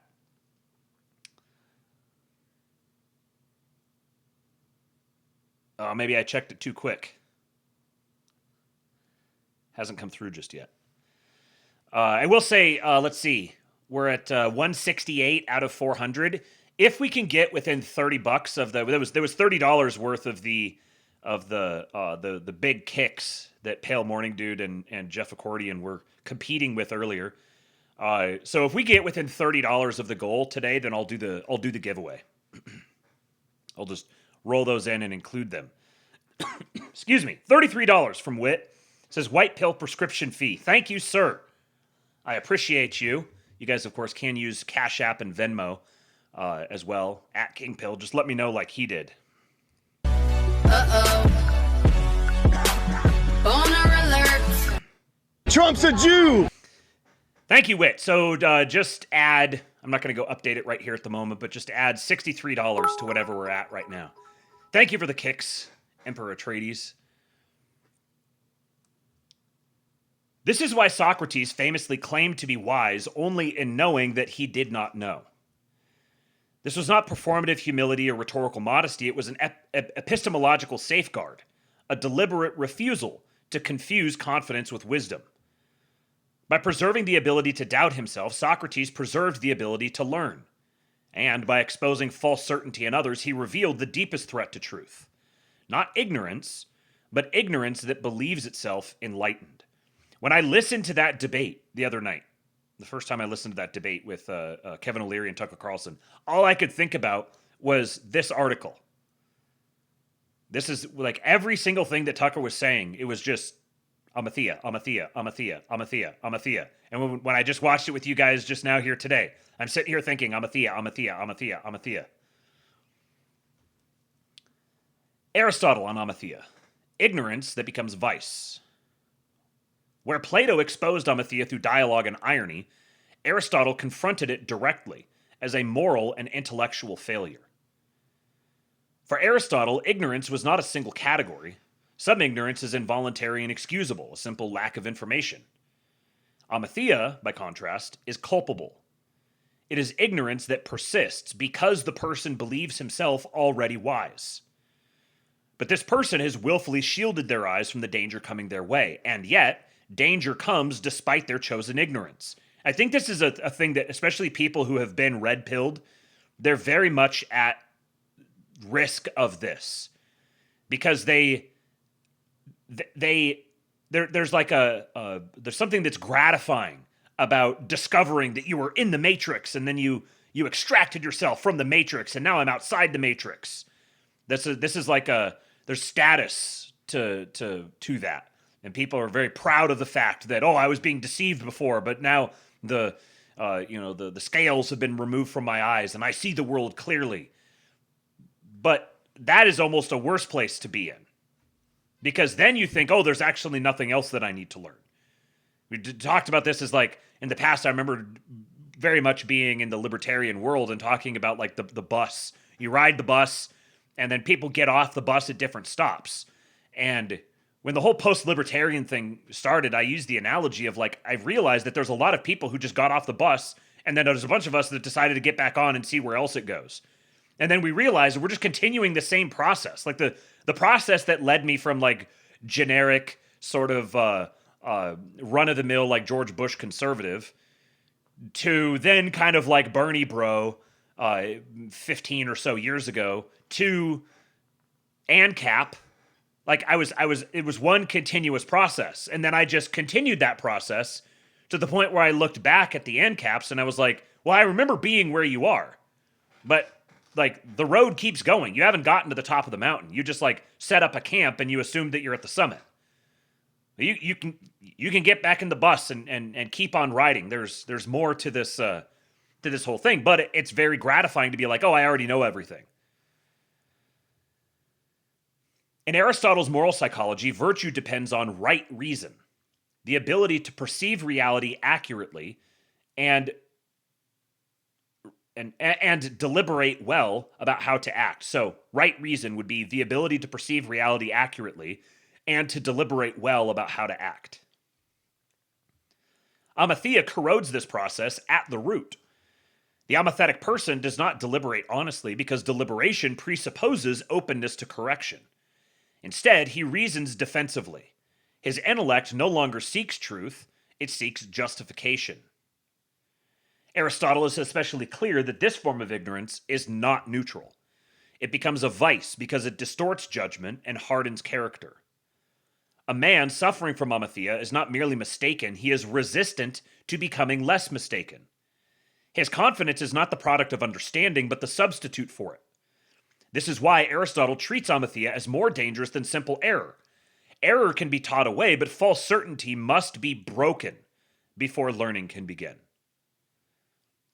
Crucially, Aristotle links amathia to both moral and intellectual failure. When a person believes his conclusions are beyond question, he also believes his actions are beyond scrutiny. I hate to just keep beating up Tucker, but this is such a classic example of this.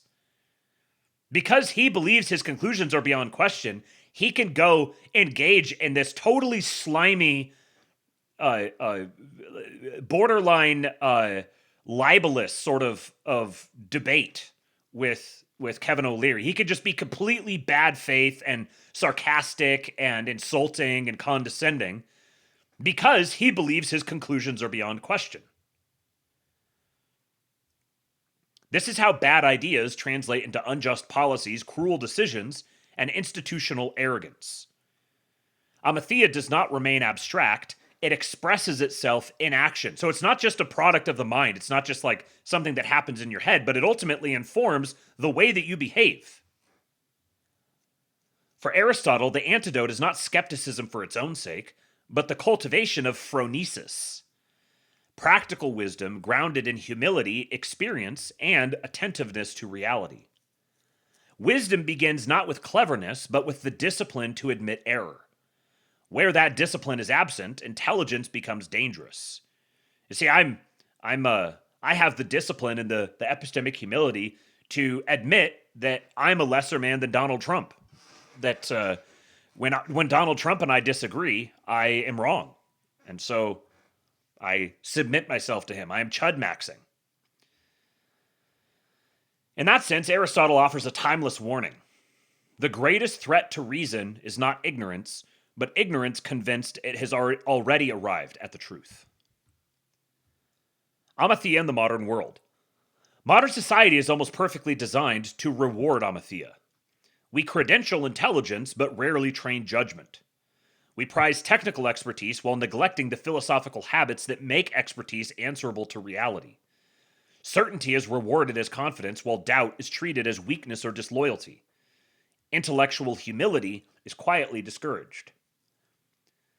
The result is a familiar pattern. Highly intelligent people come to believe profoundly foolish things, so long as those beliefs are socially validated within their peer group. Once belief becomes entangled with moral signaling or tribal identity, evidence ceases to function as a corrective. Counter-arguments are no longer examined, they're dismissed as dangerous, immoral, or ignorant. This is how we arrive at insane ideas like trust the science and other thought-terminating phrases.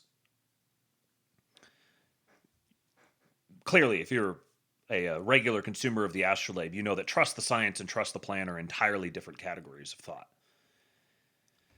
In this environment, disagreement is not an invitation to inquiry, but a threat to status.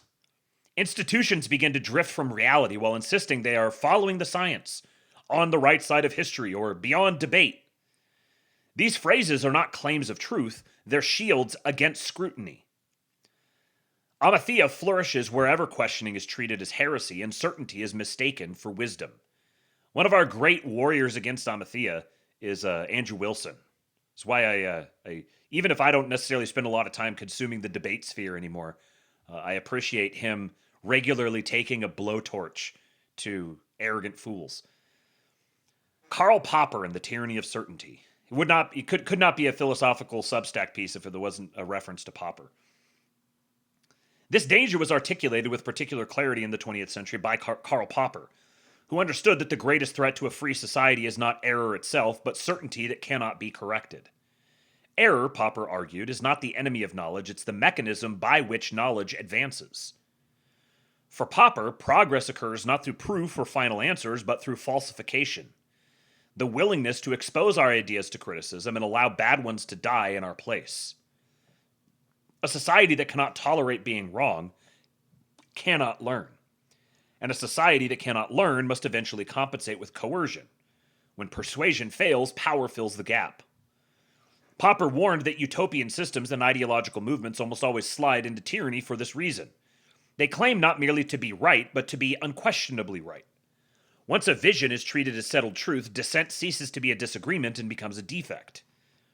First, it's dismissed as ignorance, then condemned as immorality, and finally punished as a crime. There is no better example in human history than the modern net zero rhetoric attached to climate change. This is where amitheia becomes politically lethal. It provides the psychological foundation for authoritarianism by transforming certainty into virtue and doubt into treason. When belief is insulated from correction, freedom has already begun to die. Why certainty feels so good? Remember when Mr. Miranchuk, I don't know if he's still in the chat, but remember when he said the problem with the vengeful son is that it's going to feel so good? People retreat into certainty for a simple reason. Certainty is comfortable. Doubt unsettles. Uncertainty demands patience, humility, and the courage to live without final answers. Certainty, by contrast, offers immediate rewards, identity, moral clarity, and a sense of belonging within a group that claims to know. To make this relevant to the AI conversation, uncertainty. Well, what is AI going to provide? List off to me every single industry that will be invented as a consequence of AI. I don't know. I'm comfortable with that uncertainty. I've got some ideas, and I can see directionally where it's going, and I also recognize the patterns of history and what these sorts of technologies ultimately do. So I'm just fine with that uncertainty. I don't need an answer to that. But comfort is not truth. When societies exchange inquiry for certainty, they quietly exchange liberty for control. The habit of questioning, of asking whether one might be wrong, is what keeps power accountable. When that habit disappears, governance becomes easier, not because leaders are wiser, but because citizens are less resistant. A population convinced of its own certainty does not need to be coerced. It polices itself. It repeats approved beliefs, enforces taboos, and treats dissent as a moral threat rather than an intellectual one. The amithetic mind does not require chains. It forges them willingly and calls them virtue. How intelligence becomes a liability. The question is not whether smart people can believe foolish things, but why intelligence so often makes the problem worse. The answer lies in how the human mind protects identity. Intelligence increases a person's ability to generate explanations, not necessarily their willingness to abandon false beliefs. When beliefs become tied to status, morality, or belonging, the mind shifts from truth-seeking to defense. Reason stops functioning as a compass and becomes a shield. Evidence is no longer evaluated for accuracy, but scanned for threat. This is why highly intelligent individuals are often better at rationalization than correction. They can explain away anomalies, reinterpret counter-evidence, and reframe contradictions faster than reality can catch up. Their arguments sound sophisticated, but their conclusions are insulated. The danger is not ignorance, it is motivated cognition. The use of intellect to preserve certainty rather than test it. Once belief becomes identity, changing one's mind feels like self-annihilation. The smarter the person, the more elaborate the defenses. This is why education alone does not protect a society from error. Without humility, intelligence does not clarify truth, it entrenches illusion. Now, I do think that he's equivocating a little bit with some terms here, like equivocating intelligence and education a bit. And then also equivocating education with belief. But there's he says this is why education alone does not protect a society from error. And in fact, bad education will actually entrench, like it entrenches the illusion. It actually exacerbates the error. When amitheia governs, history's warning signs. Amitheia is not a theoretical risk. It has governed societies before, and always with consequences.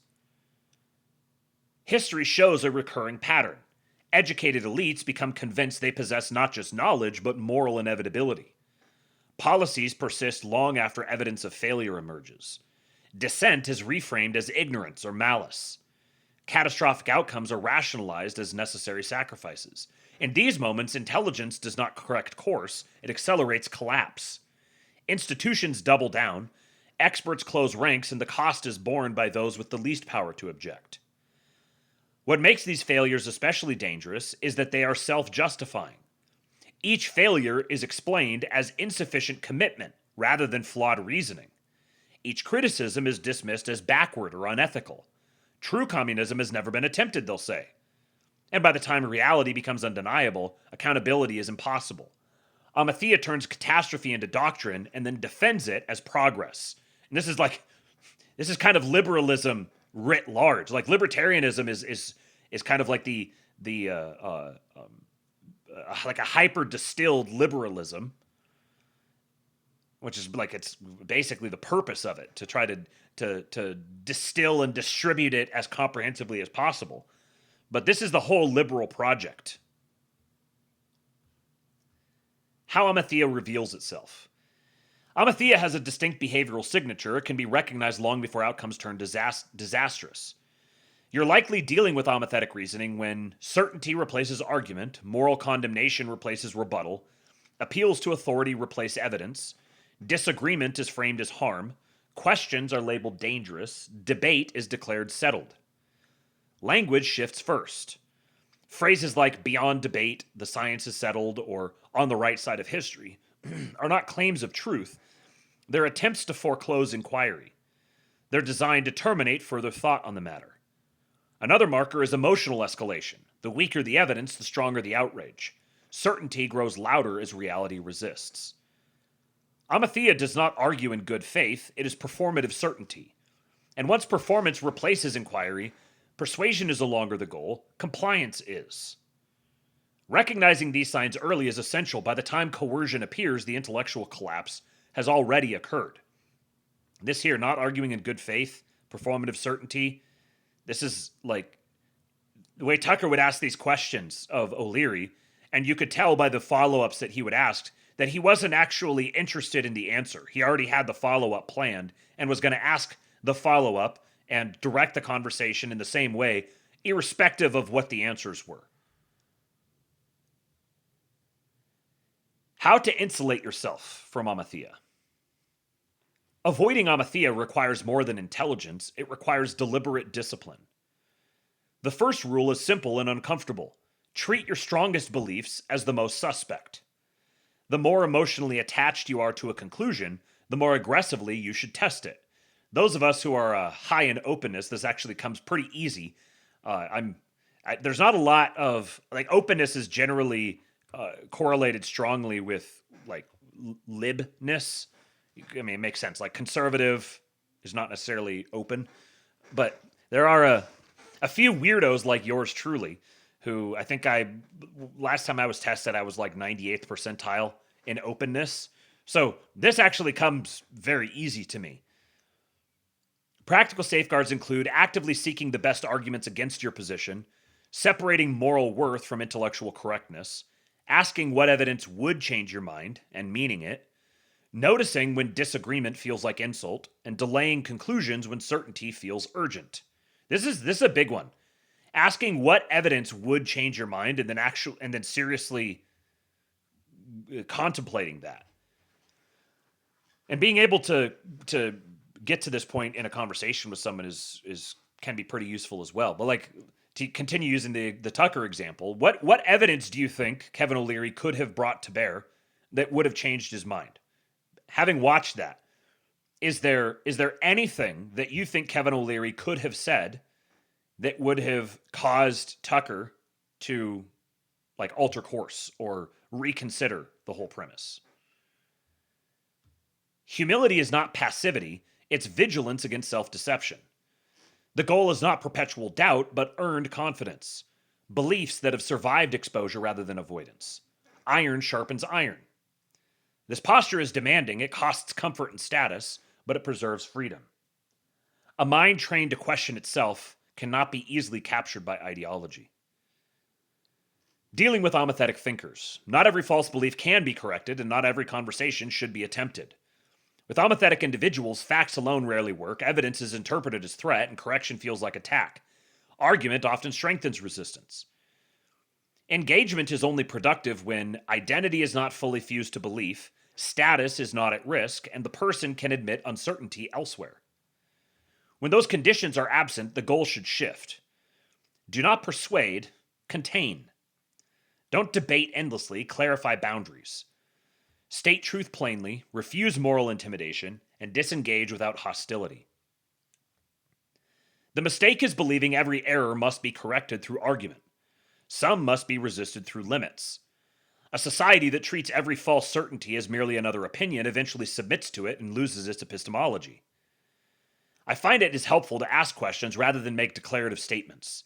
In particular, questions that put the incorrect worldview held by the other party on display. Don't be critical, just let the truth speak for itself. But be warned, this will often result in people rage-quitting conversations. Remember, it's personal to them, not intellectual.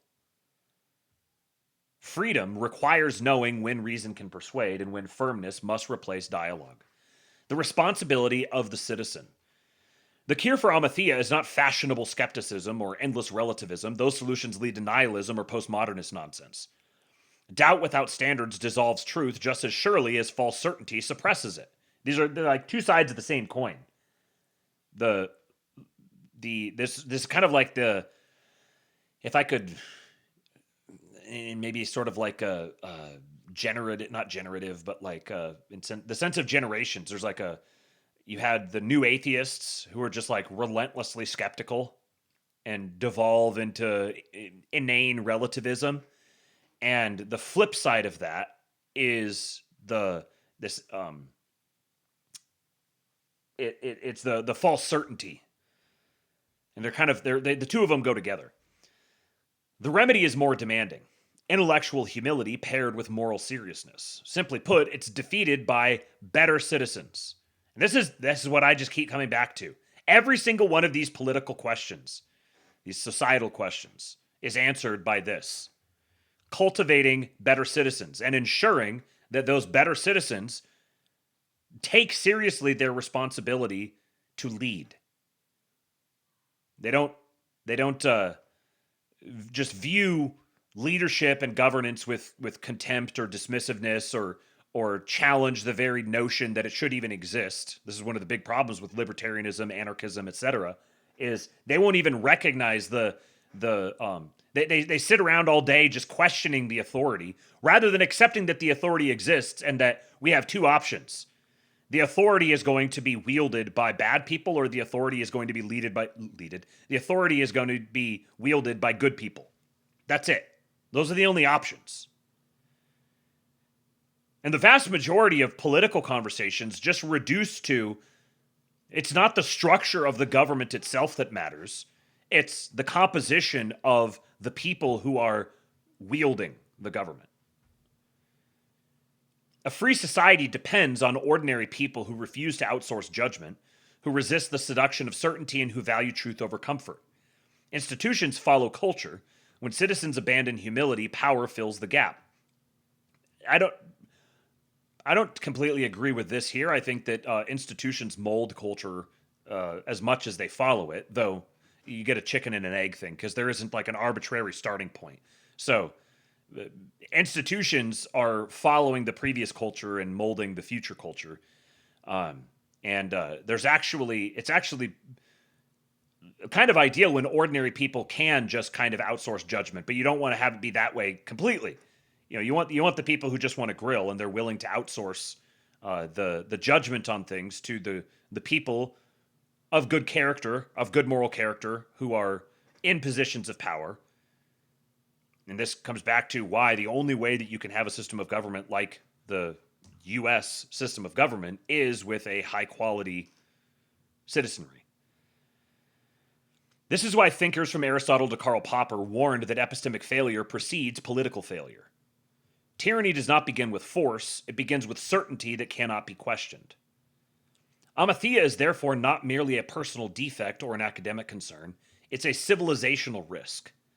When institutions, experts, and leaders become convinced of their own unassailable correctness, error hardens into policy and dissent becomes subversion. The responsibility then is personal, to doubt oneself before doubting others, to protect inquiry even when it's inconvenient, to refute the false comfort of moral absolutism unearned by reason. Freedom survives only where citizens accept the burden of uncertainty. The moment certainty becomes sacred, liberty is already on borrowed time. Once again, that was Dan Holloway, danholloway.substack.com. He is the host of the Drinkin' Bros podcast. All right, we're at the 3-hour, 43-minute mark. I'm going to save the Spencer Pratt stuff for tomorrow. I got some other stuff already ready to go for tomorrow, and I will just roll all of this into that. Got to get some stuff done here tonight. Make sure you get a little bit of sleep before the Frilab. So make sure you guys show up tomorrow for that, and go join the King Pill Discord so that you can join us for the voice chat tomorrow evening in the King Pill Discord. Go to kingpill.com, join up there. Appreciate all of you for your contributions to the cause of keeping the Erickson family alive. Welcome to the Gulag. If you survive, you earn your freedom. Thank you for the gifted sub, Emperor Atreides. Look at that. Miran Chuck now being gifted a sub. He can now use the emotes. Speaking of supporting the show, thank you, Emperor Atreides. You are a patriot, sir. Follow me on X at KingPilled. Go to t.me/KingPilled and follow the Telegram channel so you can get reliable alerts. Remember that no matter when you're listening to this, you can go to tips.kingpilled.com and you can support the Erickson cause. You can tip your streamer. You can also go to Cash App or Venmo at KingPilled for both of those. There's buymeacoffee.com/KingPilled. Many ways to do it. And if you're listening to the podcast version of this later on, please do leave a 5-star rating and review. Or if you're watching this on one of the other platforms, leave me a comment and share the show with people. Help us get this in front of more people. Grow the base of the show. And I'll be back here tomorrow for another episode of the Astrolabe. Until then, I leave you with Hulk. When they took a shot at my hero, and they tried to kill the next President of the United States, enough was enough, and I said, let Trump-a-mania